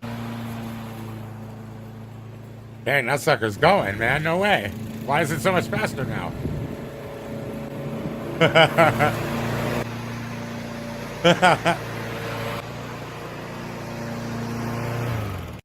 Why are you buying those big old expensive riding mowers, man? Would you ride a mower like this? That's a good one. Push mower becomes a rider. Check them out. Oh, here's a good one too, man. This guy's got a gun pouch. Check this out, man. How many of y'all will buy something like this, man? I might start putting like some products on myself. ปกติเราจะพกปืนอย่างเงี้ยมันพกไม่ได้นะแต่ถ้าเป็นตัวนี้เราแมกกาขึ้นมาแมกกาซีนผูกรูดซิปอันนี้คือเรารูดซิปมาเลยซิปตัวนี้เวลาเราเข้าเนี่ยทุกคนจะไม่เห็นซิปเพราะคิดว่าคงไม่ใช่ You can't see nothing. มีกระเป๋าปืนตัวด้านหน้า Oh, somebody's trying to rob you. Oh, I was just looking here. ก็คือทั่วไป There's nothing. ถามว่านั่งได้ไหมนั่งได้นั่งได้ขึ้นปืนได้เวลาขึ้นปืนนะครับพร้อมใช้งานได้เลยนะปืนนี้ลงข้างล่างอันนี้ผมรูดซิปนะอันนี้ซิปมันยังใหม่อยู่นะครับอันนี้ระบบล็อกเซฟล็อกนะปลดล็อกพร้อมใช้งานก็ดึงที่ตัวนี้เบาๆอย่าดึงลงนะครับให้ดึงขึ้นนิดหนึ่ง Yeah, that's a dope ass gun pouch. I like that. ได้เลยตามนี้นะครับนะอันนี้ก็ถือว่าเป็นรุ่นที่คนหาเยอะกางเกงตัวเนี้ย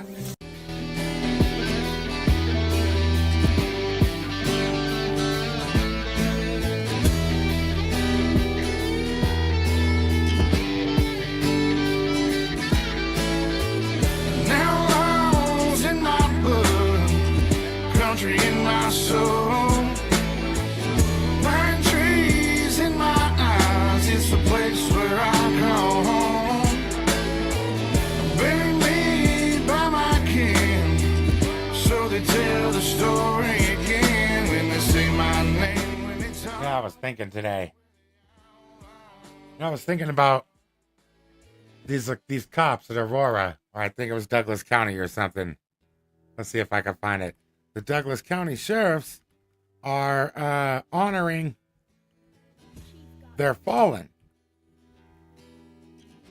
And I don't know, maybe I'm just weird or something, but maybe it's just statism or something, but I was thinking to myself, this is beautiful what they're doing, right? Like for fallen officers. But what a world it might be if these departments celebrated and honored the people that they had fallen. You know, us. What if they honored us? How much of a bridge building? See, this is that blue line of the fallen that divides us. See, look at the blue lines on their hats too. See? Wherever you see this blue line is racial supremacy. Look at that. They're all wearing it. And it almost looks like it's not even allowed on the uniform, because if you look, the rest of the uniform is not got it. They don't have it on the sidearms. Let me look a little closer. Oh, it is on the uniform. My bad. They're lined in blue all over. I didn't see that. They got blue line all over. That's your Douglas County Sheriff, I guess. We're honored to stand alongside agencies from the West State today at the Colorado Law Enforcement Memorial. Yeah, so proud of you guys for being there, fallen officers. And I'm thinking to myself, like, I hope their souls are punished forever, I think, is what I was thinking. Like, how many lives did they ruin? That's really what people need to be thinking about. These are not good folks. I'm not going to celebrate their death, but I don't wish anything good for them. How do you guys feel? Tell me what you think. I mean, we want to highlight whatever good deeds and stuff, man. But you know what? Never ever forget that behind it all is this blue line of supremacy, a lot of pain and hurt. They hurt a ton of people before anything happened to them. Always. So every time a cop gets out of their car, they turn someone to our side. Let me see. I didn't put it on the screen. Let me see if I can put it on the screen again. Here it is. Can you guys see it? They went to the fallen officer memorial here. They're all wearing the blue. They got totally trimmed in blue. All over trimmed in blue. They're so honored. Fallen officers, blue lines all over the whole place. It's bullshit. These guys have been tricked. That's my take on it. They've totally been tricked, and they think of it. They trick them that it's a blue line of fallen respect and all that, but all it really is just a line that divides us from them. Makes it okay to do anything to someone without the blue line, but you give the utmost secrecy and protection to somebody that's got the badge, right? It's not right, man. I was also thinking about Christian theology a lot today, and I'm thinking to myself, like, how did anybody ever go for this idea that there was a judgment after life? Like, the first thing you do when you die is you get judged down and shit, dude. No one ever even, like, gave you the instruction. You don't understand what the characteristics of this place are. Nobody ever told you where you were before.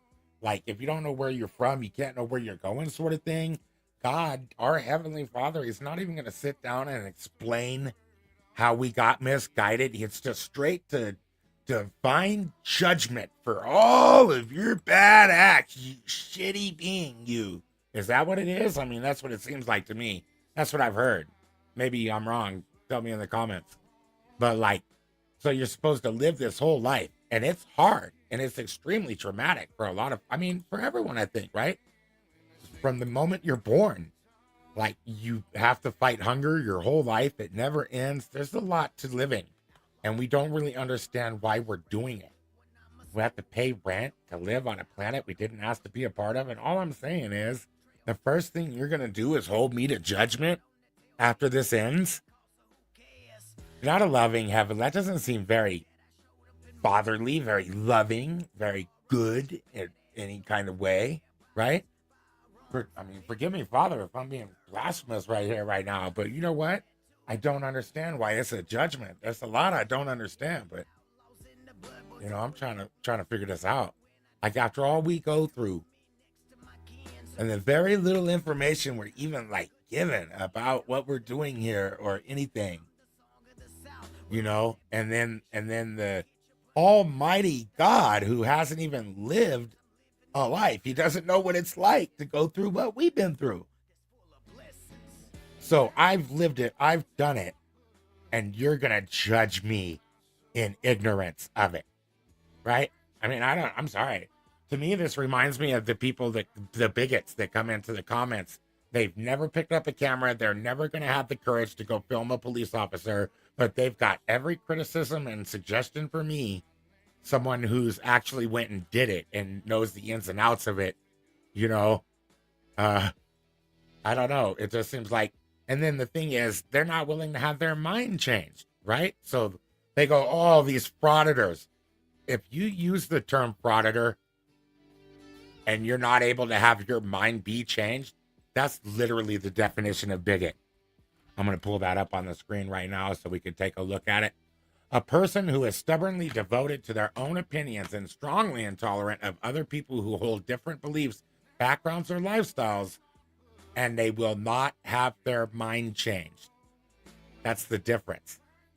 What makes you a bigot is if you're not willing to have your mind changed.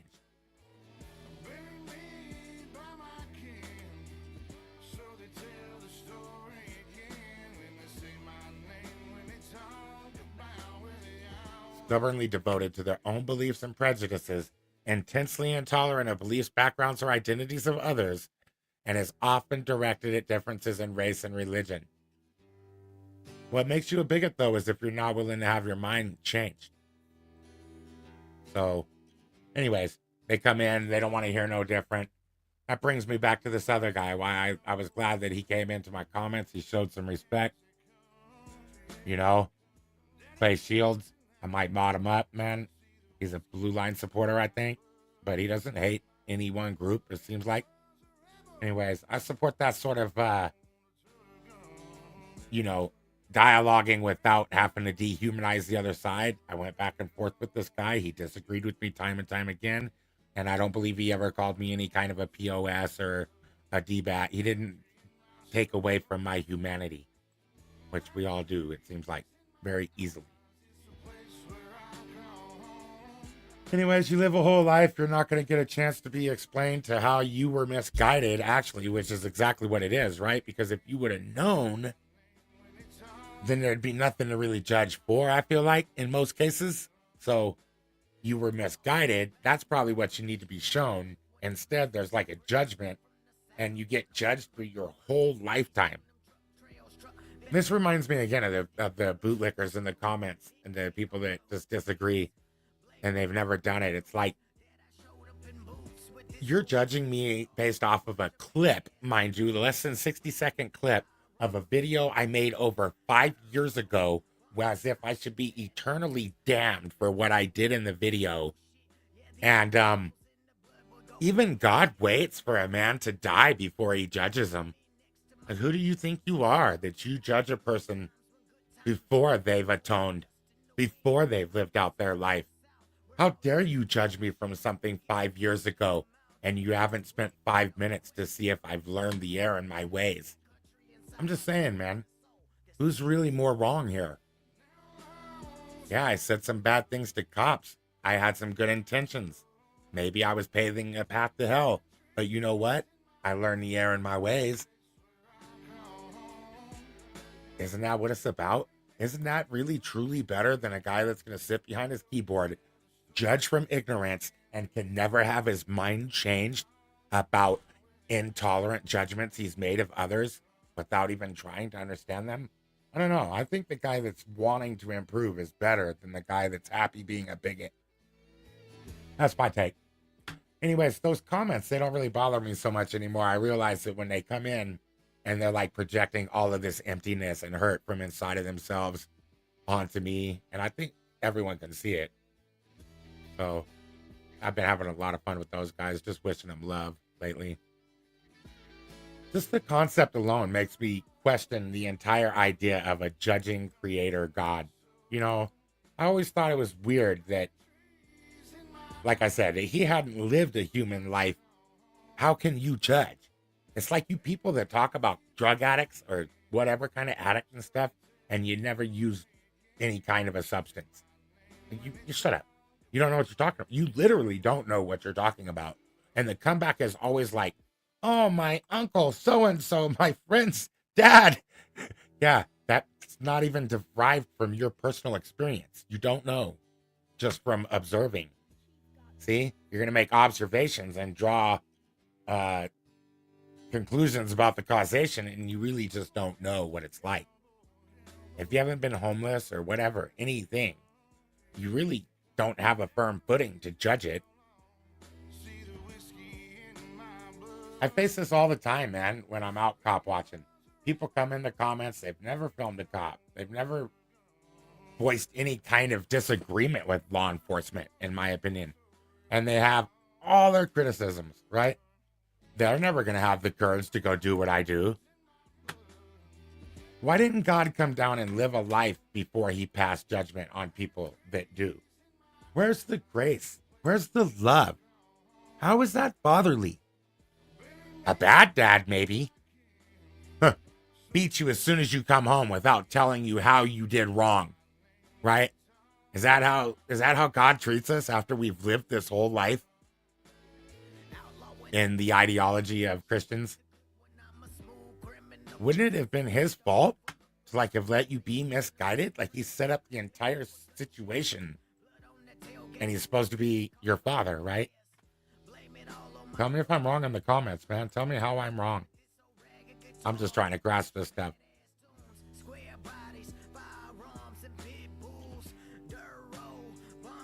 You know, it's like I said, man, you guys want to watch like a 30-second clip of somebody from a few years back and stuff, and then your house is so clean, your life is so virtuous.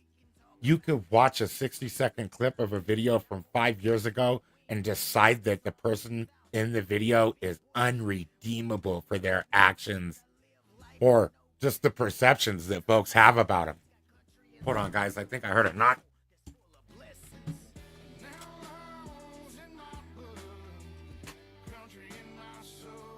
guess not. Have to check, though. Thought I might have been getting swatted. No, I'm just kidding. Anyways, maybe before you label somebody as like irredeemable, shouldn't you just try to explain how they were wrong and out of pocket? Isn't it better to just come in with a little bit of love? That's the other thing. You guys come in, you spent no time learning about me. I come over to your Facebook, I look at you, I learn about you. I spend way more time showing love and learning about you than you ever showed me when you made your shitty comment on my video. Like, it doesn't make sense. You guys have everything to lose, and you don't know my life. And you're going to come over with your beautiful family and everything you've got to risk and lose. It just doesn't make sense.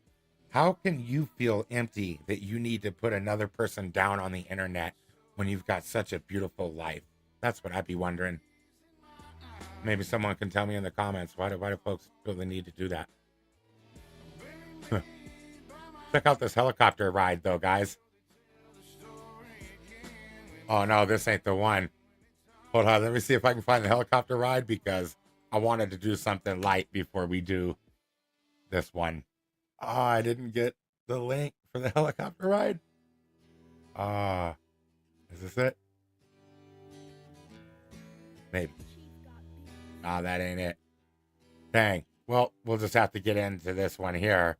This is a TikTok that I found where they're talking about a judge that was corrupt. I mean, it's crazy, right? A corrupt judge? Just go figure. All right, we got it on the screen. Here we go. Let's hear about it. Remember that judge, guys, that got shot and the sheriff came in and shot his ass in his chambers or something like that? I think this is the sheriff right here, and that's the judge. Wait, is it? Yeah, I think so. It kind of looks similar to me. But this dude was running a sex ring out of he turned the jail into a brothel. He said they would take these women and they would parade them, I guess, or something, and then it was so casual that the victim said they would just pick which ones they wanted to be with, and then the judge would like give you a little gift, a little judicial gift as like a thank you for letting them do that to you, I guess. And he was threatening everybody, I guess, in the town. And I think he threatened this sheriff's daughter. He found the daughter's phone number in the judge's phone. Let's talk about it. Mullins, I'm not sure you should have been running a sex trafficking ring out of the county jail, right? Do you guys remember this guy? Judge Kevin Mullins, who was shot to death in his chambers on camera by the town sheriff, had turned the Letcher County Jail into a brothel to fulfill the disgusting fantasies of him and his buddies. And I don't mean he was turning a blind eye. Oh no, he was the freaking ringleader. Mullins and his disgusting friends would set up these parties at the county jail and other buildings in town, and they would pick which inmates they wanted to be with. As a thank you to the women, he would reduce their jail time or whatever punishment they were facing. And if the women didn't want to or refused to how freaking demeaning. Oh my goodness. I couldn't imagine. And then just imagine you live in this area and there's like no way for you to escape. That guy's got the long arm of the law. There's nowhere you can go. But listen to what else he did. He threatens their children and stuff. You guys can see this, right? Oh, good. Participate, he would threaten them with maximum sentences or kick them where it really counts. Threaten to call CPS. He was literally leveraging their freedom for his sexual fantasies. And the most deplorable part of it all, the entire county knew. Tyra Adams, knew about one of his victims. What kind of world do we live in where everyone knew about it? Oh man. You know what? It's a messed up world. I wish, we need a savior right about now, don't we? Everything's all messed up. We need somebody to show us how we've been misguided along the way. Am I right? Hey, Gary, you still watching on Facebook? Or who's on YouTube now? Would you tell me, are the audios good in the chat, pretty please? Said, quote, "Who would believe us anyways? The whole town was doing it. Nobody cared. They're all swingers. It was all a big party to them. It was just so normal. They used this against us to ruin our lives." We still don't know exactly why Sheriff Mickey Steins gunned down the judge, but we do know the sheriff told an arresting officer that the judge was trying to kidnap his wife and kid. We also know that literally seconds before the murder, the sheriff asked to borrow the judge's cell phone to call his daughter, which is how the sheriff learned that his daughter's cell phone number was saved in the judge's phone. Yeah, he must have been extorting the daughter, huh? Seems like to me. Man. That's tough, man. That's why I wanted that nice clip to go in between those before we talked about that. We're going to have to look at some kittens or something at the end of the stream and just kind of decompress. What y'all think? Kittens or dogs, or what kind of cute animals should we look at? I love horses or anything that flies. Maybe we'll do birds. Y'all want to look at birds? Put a bee. Put a bee in the chat, y'all. Want to watch the bird.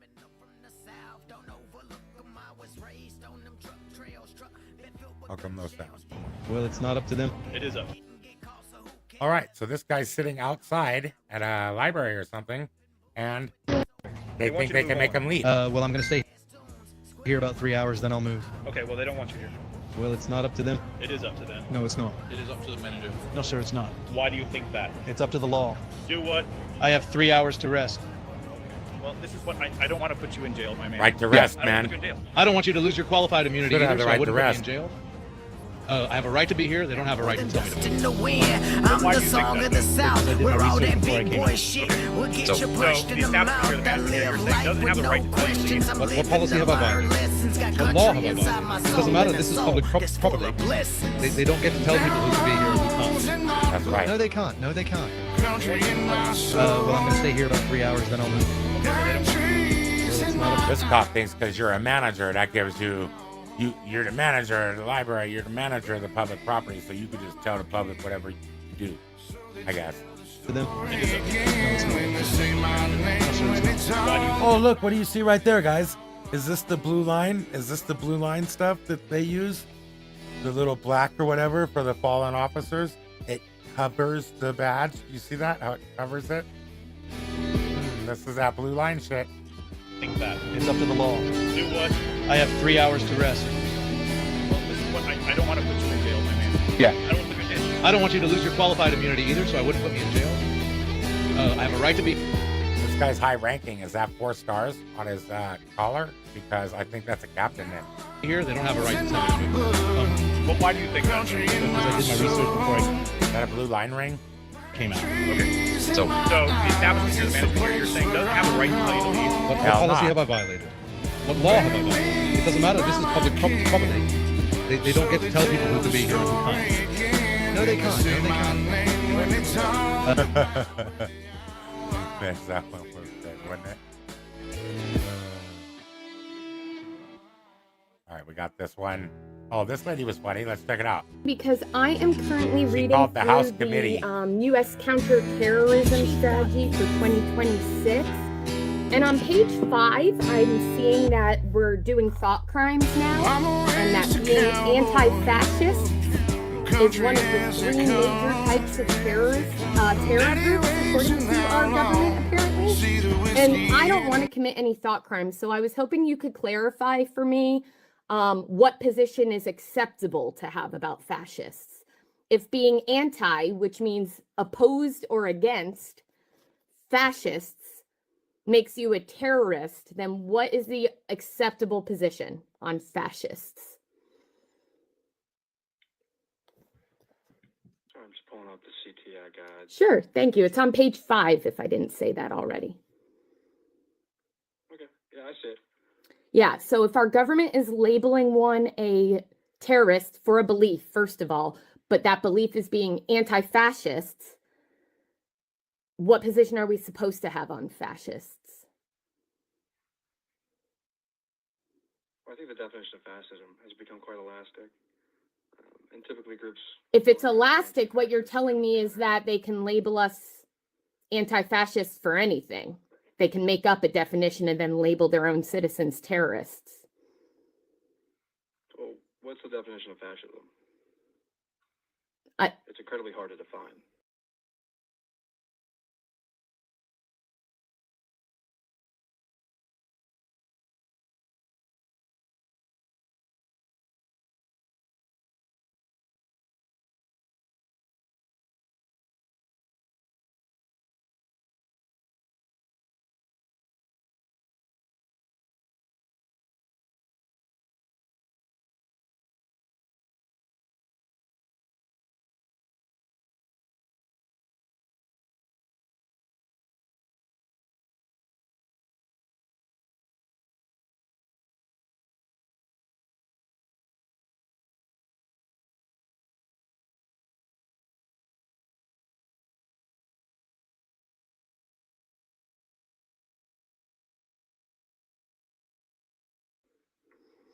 I would argue someone who labels their own citizens terrorists based on their beliefs would be fascists.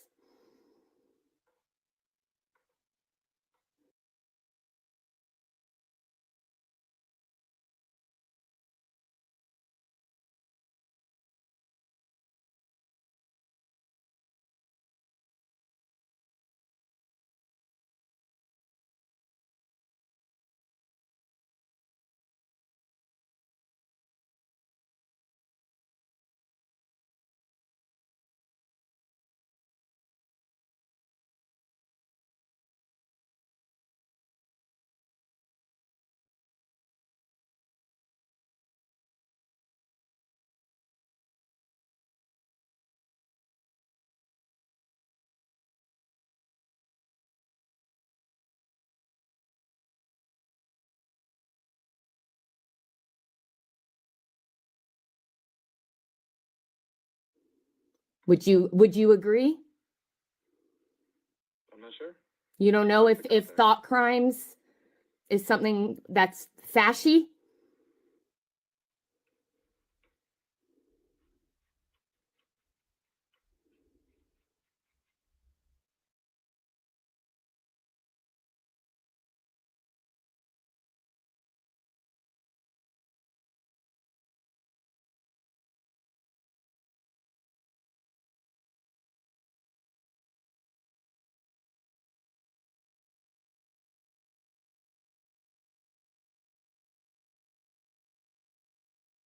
I think you do know.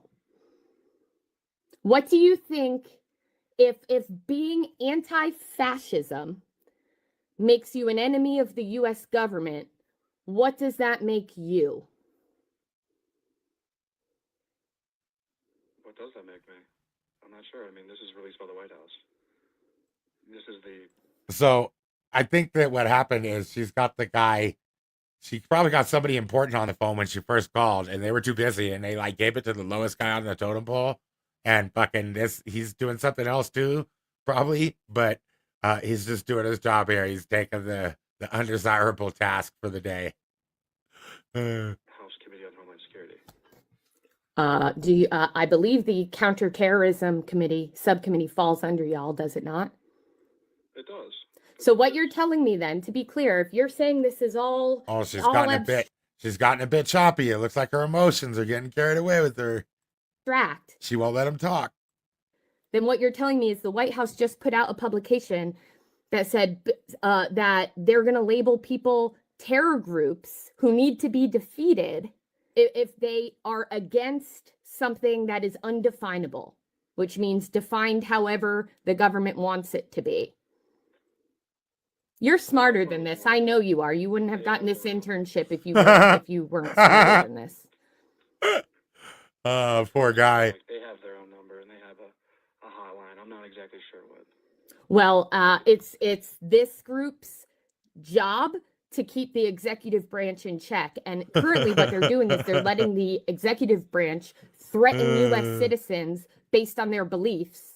And what's more outrageous is the belief that's not allowed is being against fascism.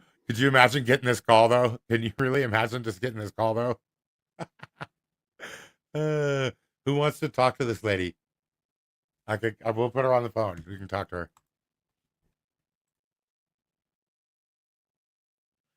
Do you think she would be willing to have her mind changed at all? Do you think she would ever give up on her position?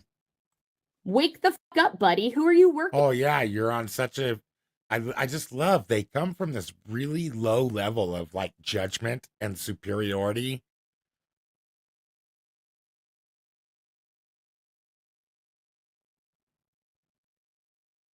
And then they want a virtue signal, like they're so much better. I think we're all just feeling something because we can't do anything about some of the atrocities that are happening under the executive office rule. But yeah, people are losing. She's lost touch right now, I think, in my opinion. For Hysteria. That's what it actually is. The legislative branch. whose job is go ahead, remind me. Is it is the executive branch of the DHS. Oh, fantastic. The same things. The CTI center is not under our purview.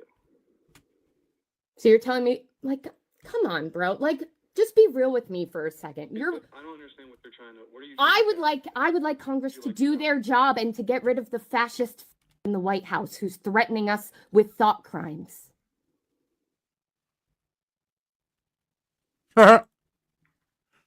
This is embarrassing. You know precisely what's happening. You know Congress could do something to stop it. And instead they're rigging all over the country. They're stealing our money to build their favorite ballroom. This is shameful. You're smarter than this, and you know you are. What's she shaming him for? What is it? She can't be more clear because I don't understand like what she's actually mad at him for now. Disgusting. And it sounded to me like he was reading something that was new to him. He just got the information from the White House. It sounded like he said to her. Pretending you're separate from it doesn't make you separate from it. I was more just curious about the nature of like substantively, what would you like from I would like for them to remove the nut job who is threatening us with thought crimes for being against fascism, who's also, by the way, named in the as a pet 38,000 times. I want them to remove him from his position of power. He's done nothing but hurt us while stealing our money over and over in every possible way. That's what I would like them to do. They're neglecting their oath to the Constitution over and over and over. And you have to be a idiot to not see it. Literally the entire world except your goddamn cult sees it. And I know enough staffers to know that half of you guys see it too, and you're being complicit anyway. You know a lot. You know a lot? Is that what he said? The arrogance you have as you're a traitor to your country. She's calling him arrogant and a traitor and stuff. Like as if this guy down here, the lowest man on the totem pole, he himself has the ability to get Donald Trump out of there without anything organized, just based off of him and his will and intelligence alone. Disgusting. What's your name? You're disgusting. Now give me your name. I'm going to shame you by name. Gus what? Why? Come on, Gus.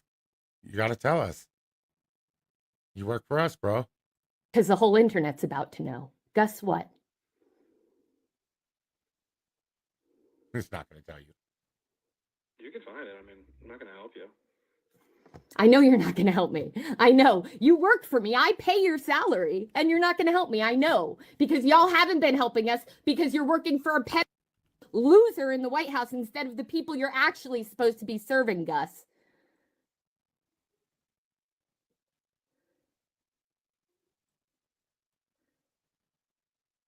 Is it Gus? Have the day you deserve. Is it this person? Gus Bilirakis, Florida's 12th district. Trade subcommittee. She said he was on the House subcommittee. Looks like this might be the guy, Gus.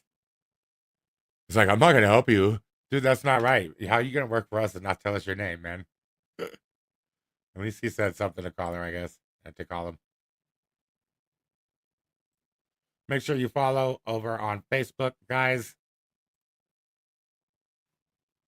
Make sure you follow the Amazing Audits page over on Facebook. That's facebook.com/Amazing Audits. One word. You'll see this over there. I guess it is live. I was trying to say Amazing Audits page over on Facebook. Well, it is live on over there. That's facebook.com/Amazing Audits. Anyways, thank you guys for being here. We got some more to talk about. We've been doing pretty good on Facebook. Over there. I've had over 618,000 audits in the last month over here. Over on Facebook. Well, it is live on 130,000 on YouTube/Amazing Audits. I still need some help building up. Guys for being here. And the Twitter, we got some more to talk about. We've been doing pretty good on Facebook. Over there. I've had over 630,000 audits in the last month over here. Amazing Audits. 130,000 on YouTube. TikTok. Amazing Audits. Building up. Guys for being here. And Twitter, we got more to talk about. We've been doing pretty good on Facebook. I've had over 630,000 audits at Amazing Audits. 130,000 on YouTube. TikTok. Amazing Audits. Guys for being here. And Twitter, we got more to talk. I can't really use my truck. And so check this out. This dude, right? The flock camera, you remember they got the gangsters or whatever, the carjacking, kidnapping guy. But this dude keeps getting arrested. He doesn't have a warrant, but I think he has like a vehicle that's tagged as someone's vehicle. That could you imagine buying a vehicle and the last person had a warrant or something, and you keep getting pulled over every jurisdiction you go into. They don't even ask no questions. They just assume the flock safety camera is correct. They come rip you out of your car and hurt you and shit based off of the alert from the flock automated system. Continually getting pulled over. I can't really use my truck in any fashion. A Coloradan keeps getting pulled over because flock surveillance cameras tell police he has an active warrant. He doesn't. But he can't convince the surveillance network to leave him alone. Over here, they zipped out of nowhere and immediately got behind me with the lights flashing. There was no crime committed. No, I don't have a warrant. But Kyle Dosman is getting used to sitting in his car. I don't think this warrant has been on this car for very long, and I got pulled over again. It was actually by the same officer. You need my license? No. Okay. I remember you, man. Okay. The Cherry Hills Village Police say the Gilpin County Sheriff has a warrant out with Kyle's plate, and it was put on a flock camera hot list. Everywhere in the state, every time I pass a camera, they get alerts in their car that I'm in the area. The flock cameras did alert to his license plate being associated to a warrant. But that Kyle doesn't actually have a warrant. Nobody should be stopped when there's no legitimate law enforcement purpose for that. Kyle has called both the Gilpin County courts and sheriff's office to get off the list. I continually am getting pulled over. I can't really use my truck in any fashion. A Coloradan keeps getting pulled over because flock surveillance cameras tell police he has an active warrant. He doesn't. That's so messed up, man. Can he even stop? He can't even stop it. Like, didn't they say they contacted Flock about it? I think they can't even. They put the information in these data centers, man. They can't even get it out. Like, they don't even know what's causing it to alert on you or something, or they don't know how to fix it. The dude keeps getting. Actually, I want that truck. That would be the best bait truck, wouldn't it?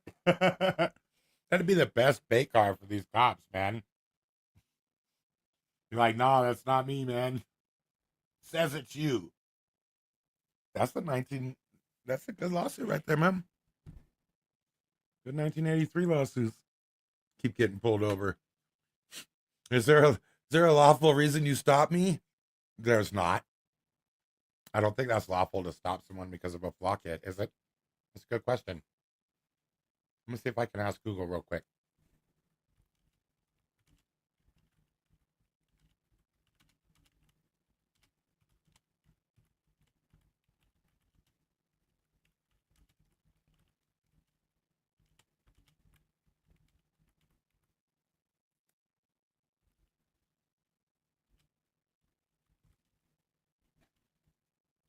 Shouldn't be legal, I would think. Oh, I guess it's considered legal or lawful to stop a vehicle based on a flock safety automated license plate reader.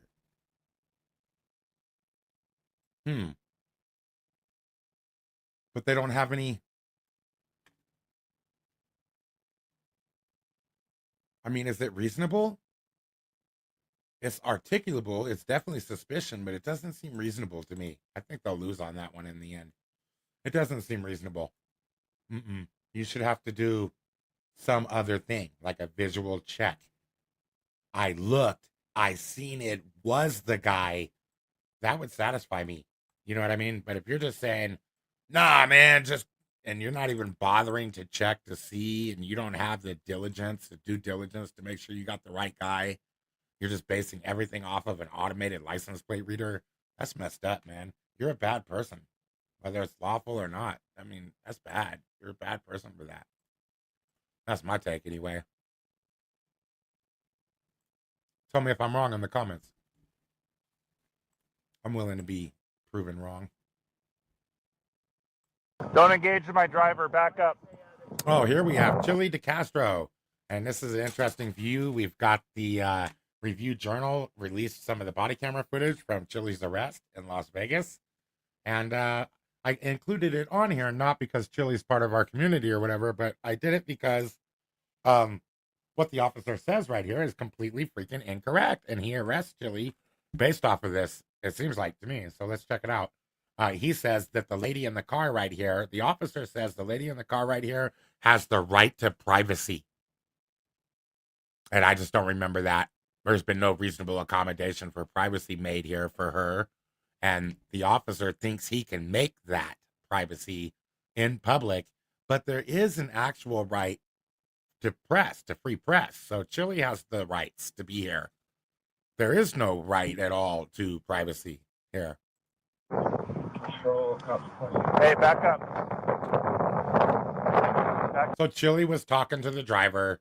He doesn't like cops. He was probably telling the driver not to trust the cops about how bad the Las Vegas cops are. I'm betting. I mean, I just had to guess, but speculation, knowing what I know about Chili, that's probably something he was saying.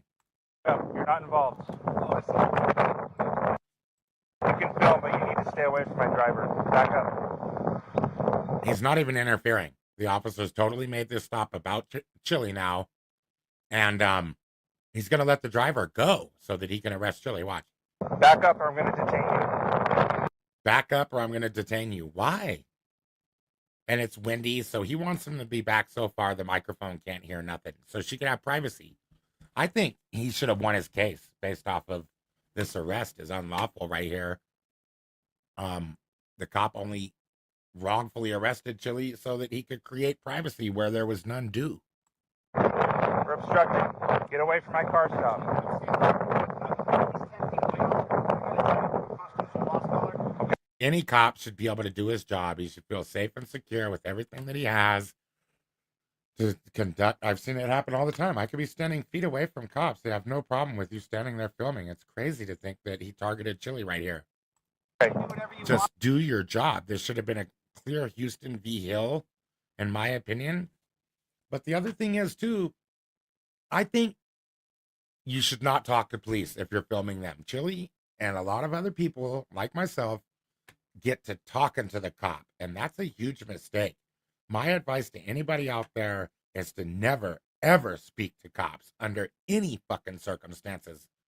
If you're driving, you could show them your driver's license without giving it to them, and you don't gotta speak. Facts. Facts. You're only required to present your ID when you're driving a vehicle.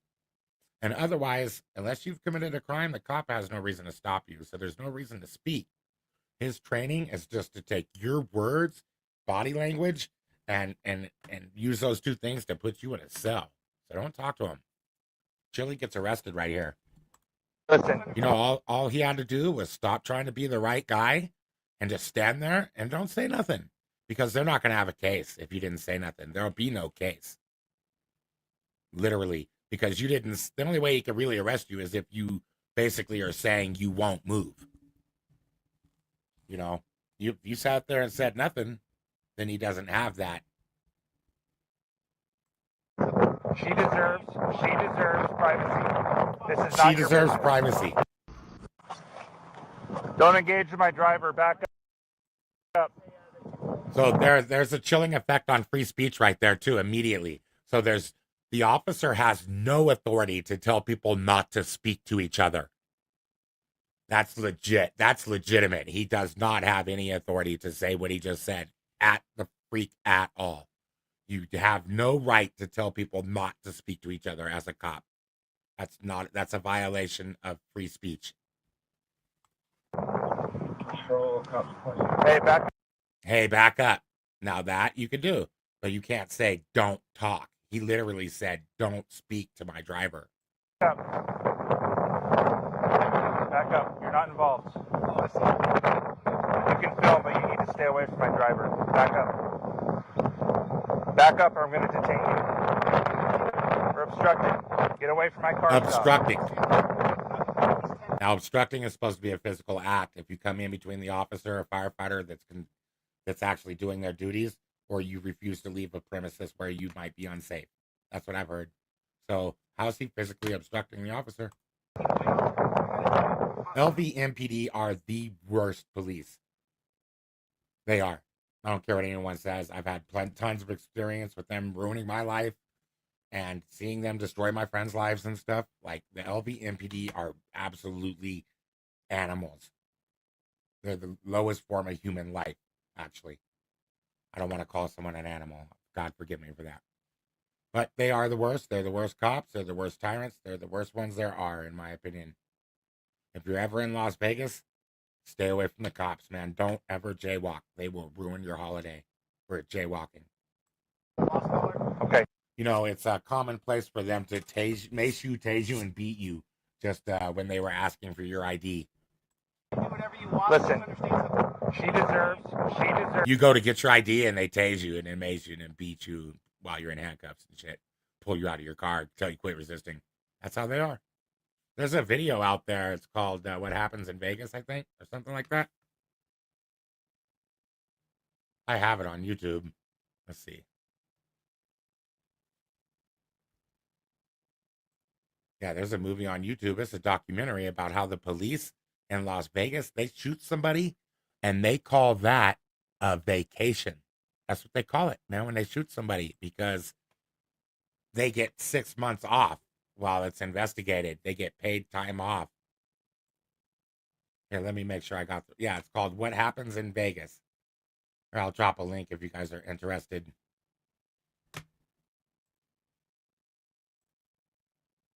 Here, I'll put the link in the chat right now. You guys can watch this supporting documentary that supports what I was saying about LVMPD. Privacy. This is not your business. This is private scene. Did he just say it's a private scene? It's not. There's nothing this officer ever does in uniform that's private, except for when he goes to the bathroom. That's it. That's it. Everything he does is public record, public interest. It's all public. He's an officer of the public. He's a public office. Okay. You're being detained right now. Ma'am, you're free to go. See, did you hear that? He said, you're being detained, and he told the lady, you're free to go. Come over in my car. This helps his YouTube channel. He called the officers here in my courtroom today pigs. He called and he's nodding his head up and down. I don't know how anybody's allowed to record in the courtroom. Maybe the RJ was allowed to. I'm not really too sure. But you're usually not allowed to film in the courtroom. So apparently they never let us.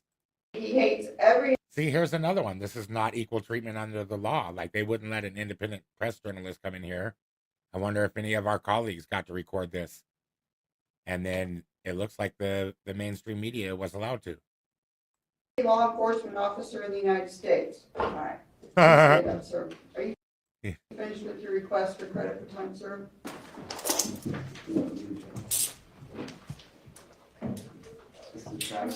Hey, that is mother freaking gangster. Straight up. Did you hear what the judge said? She was like, oh, you, I can't rewind this. Dang it. She was like, "You hate every law enforcement officer," or something like that. He stuck up his thumb and shit. She was like, "You called my officers pigs and shit." He stuck his thumbs up. Like, that's totally gangster, dude. He didn't start singing a different tune, did he? Political prisoner. Sad. Don't engage in my drive. Dang, that's messed up, man. Sorry, Chile. They got him too. I hope he sued him back. Just because you're found guilty of something doesn't mean the law didn't mess up when they arrested you and shit. So you still could have a lawsuit against the government. You know that? Even if you're found guilty in court. It could even be something like malicious prosecution. So that could be a civil case. You know, they may have prosecuted you maliciously. Which is what I think happened to Chile right there. Oh my gosh. Here in this one, we've got the top cop in Illinois. You guys are you're never gonna believe this. Look at the top cop in Illinois, what he does. Because if you make the most tickets or something or arrests, then you get to be the top cop, they call you, I guess, in Illinois. So check out what this man was doing. This is one of our great officer heroes, man, right here with the boots that everybody like to lick on. As the I-Team first told you last night, hundreds of drivers have been arrested for DUI by the state's top cop, a moniker given to the member of law enforcement who's made the most DUI arrests in the state. But in court records, attorneys have accused the top cop of fabricating evidence and violating drivers' civil rights. Drivers like Sherrard Holland. Doing a favor for a friend of mine. As the sun rose on the morning of June 2nd, 2024, local restaurant executive Sherrard Holland says he was confused when he saw the police lights. I pulled you over because you swerved. The son of a Chicago police officer, Holland says he was the designated driver for a coworker after working overnight when he was pulled over by Illinois. Yeah, you pulled over the wrong one, bro. You did it on the wrong one. It was the designated driver, man. You screwed up. Yep, it's just like a scam artist. You eventually find the one, don't you? Illinois State Police Trooper Kevin Bradley. After speaking with Holland, Trooper Bradley wrote in his report he could smell the odor of an alcoholic beverage emitting from the vehicle. We're going to relocate. Suspecting DUI, Bradley asked Holland to continue driving down the road to a gas station. There, Bradley accused Holland of driving drunk. When asked if he would submit to field sobriety tests, Holland calmly refused. No, thank you. No, thank you. Thank you. I'm ready back. For what reason? Be under arrest. Driving under the influence. In this dashboard camera footage, you can see the trooper searching through Holland's things before his car was impounded. Later that day, when Holland needed his MacBook, he noticed it wasn't on his inventory slip. He says he assumed it must be with his car at the tow yard. I decided to ping my MacBook, which was missing, and it pinged to his. Man, check that out, man. It pinged to a house, man. Look what happened. The MacBook is in this house. Here he come out. The wife is recording. The dude come out with dude's MacBook, man. But at first he tried to deny it. Is waiting in his car. You can see the trooper walk out and hand Holland his MacBook. The trooper even opens his garage door to show Holland his state police vehicle. It was a very traumatic interaction with him. A Tinley Park dispatcher eventually called Holland back. Is everything okay? You're fine? Yeah, he's a police officer. For some reason, he took my MacBook home with him. Oh, gotcha. Okay. I'm perplexed. Yeah. You probably want to keep a supervisor over there. That's what Holland did. He filed a complaint with the Illinois State Police. Oh, man, could you imagine you get wrongfully pulled over? The dude arrests you on some false-ass shit, dude, some suspicion of DUI, and you're going to get out probably the same night and everything. Like, you don't have any alcohol in your blood, they're going to release you immediately. But then the dude did it just to steal your property, baby, too. He pulled people over, take them to jail, because the incentive is he could take some of their property home with him by secret crime. That's awesome. Top cop, man. Top cop. Love it. Stole the MacBook. Hey, that reminds me. Did you know that police departments steal more in public asset forfeitures every year than all of the thieves combined in America? Yeah, the police are better thieves than the thieves are.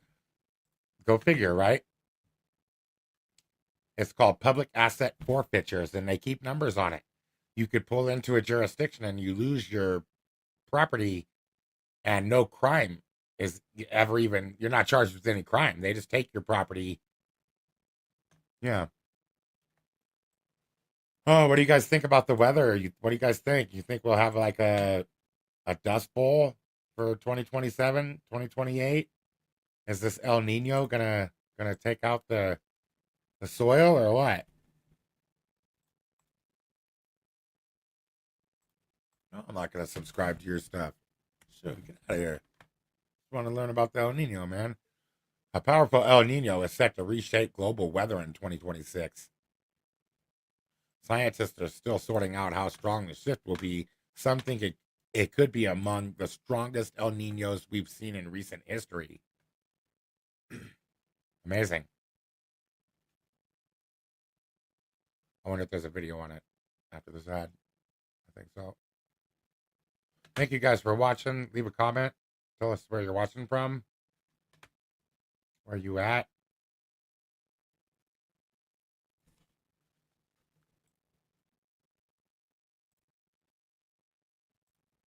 That is an interesting question because if you see some of the forecasts right now, you might think, oh, they know exactly what's going to happen. But some of the scientists are very concerned because there's a known weakness in the ability to forecast El Nino between February and May. The spring forecast period has historically been sort of a tricky time. So they don't necessarily know it gets better. So it's particularly tricky for this certain time of the year in the spring, and the climate models have historically been a little bit overconfident. And a hurricane season officially begins on Look June at that hair. 1st. Historically, El Nino can What's you're on this TV? Is it the best you could do with your hair? I mean, it's beautiful. That's what I mean. I'm not suppress saying it's Atlantic like- hurricane. I feel like maybe there's probably some more you could have did though. Beautiful hair. But is that still a reliable rule of thumb with today's warmer oceans? That's a good question, Dana. The scientists say that yes, El Nino can and does suppress hurricanes, and I don't think they're completely clear yet on how much that might be changed by the warming oceans. But one of the things that's been particularly important for the National Hurricane Center is that people need to understand that yes, an El Nino can suppress activity, because once this atmospheric link forms, it creates differences in the way that the winds move across the country. And so these vertical winds that end up dropping down over the Atlantic can disrupt hurricanes and do disrupt hurricanes, making it hard for hurricanes to get those high cloud tops that make them strong.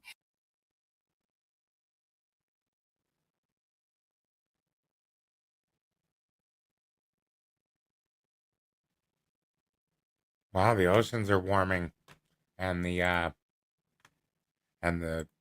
North Pole's moving.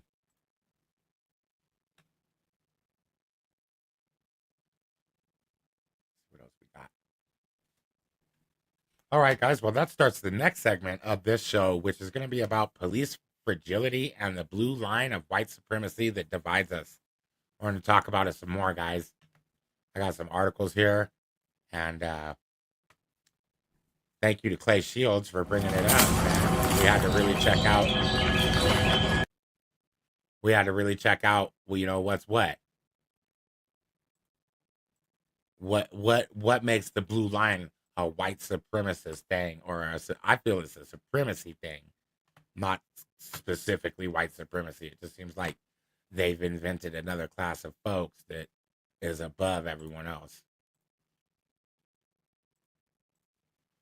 Let me find my tab here.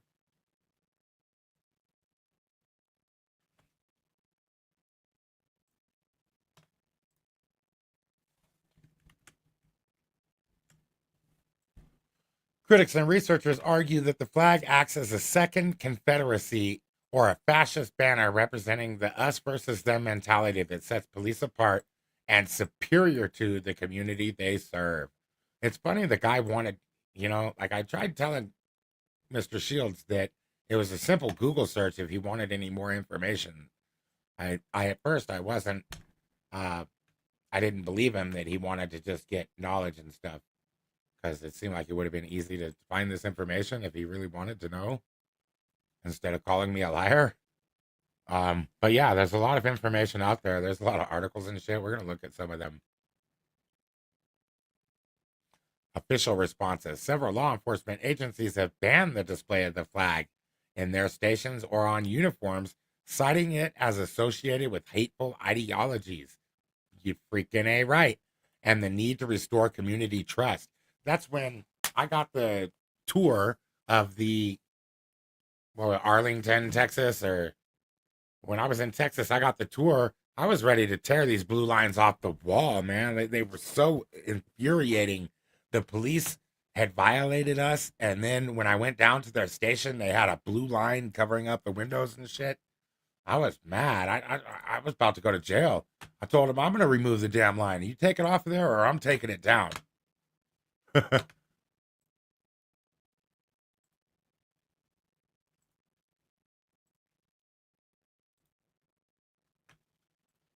Yeah, you know, what do you guys think? Is the blue line for fallen heroes?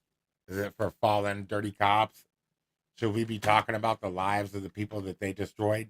Or should we be talking about this guy that got killed in the line of duty? You know? Have you guys ever thought about getting legal psychedelics? I mean, I was watching this video the other day, and it got me thinking about, like, psychedelics and stuff, man. And, I was thinking, hey, I think these are legal here in, like, Colorado, especially in Denver. So, I was checking out this video, and she's got these really cool little slime moldies right here. And look, she got like a microscope lens on. Look how tiny they are, man. Pretty cool. And I was like, man, that kind of looked like a psychedelic mushroom, right? And so I did find a place. It's in Colorado. It's in Denver. It's over on 8th Avenue. It's called the Lyman Support Center. If you're ever in Colorado and that's something that interests you, you guys can, oh, here, let me put it on the stage. You couldn't see her. Here's her video with the slimes on there. I'm going to put a QR code on the screen. You guys can scan the QR code if you want some more information about the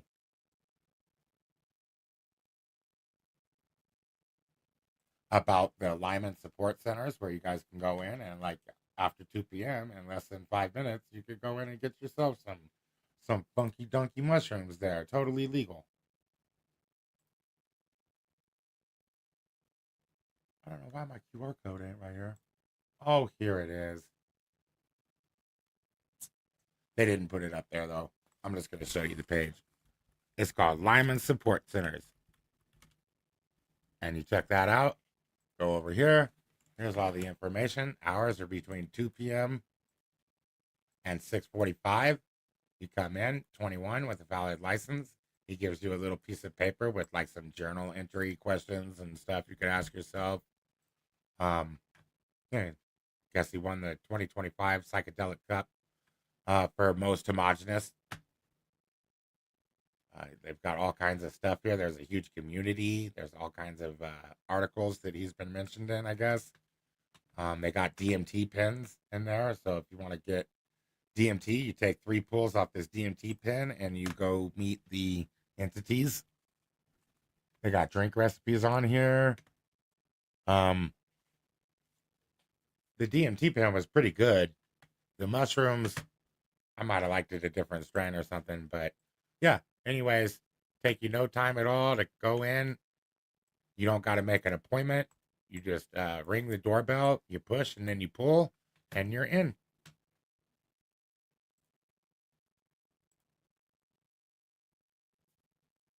Get you some funky psychedelics for your little mushroom trip. This guy's working on something too, man. He's working on an automated tax system with make stable coins or something, and he plans on paying down. He could pay down the American debt with the stable coins somehow. I don't really understand exactly how it works, but I got some information on it. You guys can check it out. I think I posted it on my Facebook. There might be something on my community tab. Let me go look now. Want to make sure I'm telling you the right information. If you're on Voices of the Silence, come over to the community tab. Okay, I didn't put it on there. Anyways, you can find it on the Facebook. You can find it on the Twitter. You guys follow on those links. You can see more about his stablecoin thing. See, how long have we been live? Oh, that's a good long live stream, about 2.5 hours. I appreciate you guys being here. Thank you so much for commenting, everyone. Check out the Lyman Support Centers if you're in Colorado and you want to get you some funky psychedelics. Check out the DMT pen and blast off. Anyways, I do appreciate all of y'all. Tamsin, thanks for being here. I can see you over on Facebook. And that's really all I have to say. I had a little bit more to go over, but it's getting long in the tooth. I'm going to go get me some dinner. Maybe make a little banana slushy or something. Before we go, though, I did want to look at some cats. Or what was it? Birds we were going to do, right?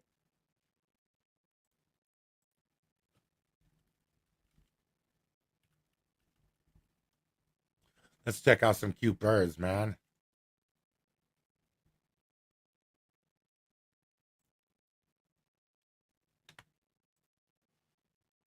All of the birds all over the world. He's running his hand under it. Like he's waiting for it to warm up and stuff.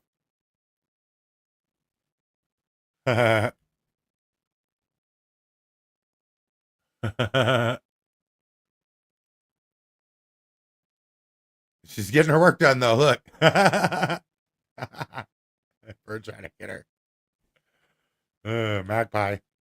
I think the magpies are pretty.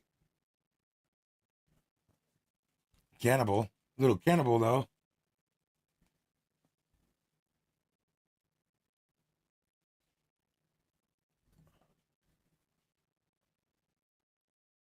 Aw. Child's laughter. Little bird.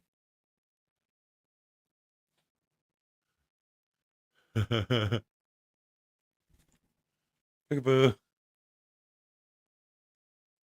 That's a pretty bird. Yeah, man, I always like to wind it down with a little love over here. You know, we talk about some pretty tense subjects. It's kind of traumatic. I want to make sure that we get a grounding before I let you all go. And make sure we can see this. Oh, damn it. I didn't have it on stage. Shit. I'm going to have to go back and show the birds now. There's the guy, he was trying to get the water on him, trying to wait for the water to warm up. I'm sorry I didn't show you guys sooner. I was just a little carried away with the animals. He's trying to get the water warm. This is the little bird, the lady doing her work, but the bird trying to get her. She's getting it done. Look, this is the next question. Here's the magpie I was talking about. Being a cannibal. I guess that don't make a cannibal if a bird eats eggs.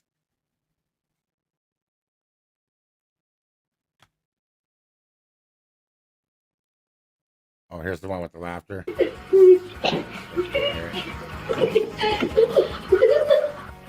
that pretty? Little guy scratching his ear.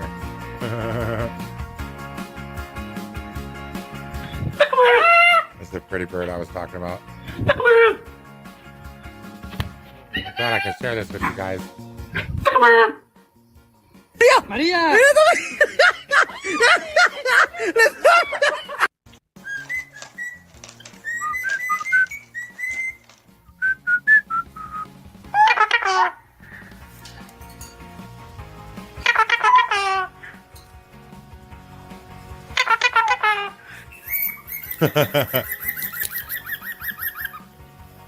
What the heck? There were some cute birds.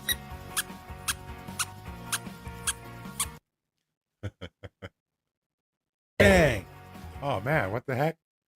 I mean, he really looked like he shot him, though. The sparks really got his ass. Let's do that again. Pow! Aw. Yeah, he shot him right in his face. Maybe it's like a spark gun or something and not a cap gun. I don't know.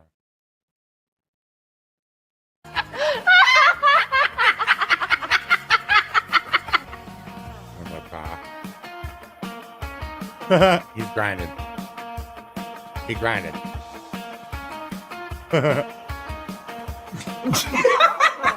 Yes. Hey, the Marine is the Army dude is scared of the goose. The goose really had some fight on him. Did you see that? Look, the goose got some anger in there. A little bit of vinegar in his veins, man. He targeted one dude too. He didn't care about the other ones, man. It's like he knew him. He was waiting for him and shit. As soon as I see that, I'll go get his ass. Hey, that's kind of funny though. Let's watch it again. Why did he come right up to the Yes. And the dude looking like he really could have boxed him and shit too, man. Like, I think the dude's scared of geese, man. Oh my God. Get there. はい。もういいよ。もう閉めないよ。あ Try to get me. Oh, that's incredible. Get the little hummingbirds right in your hand. He's fixing it. Oh, he's...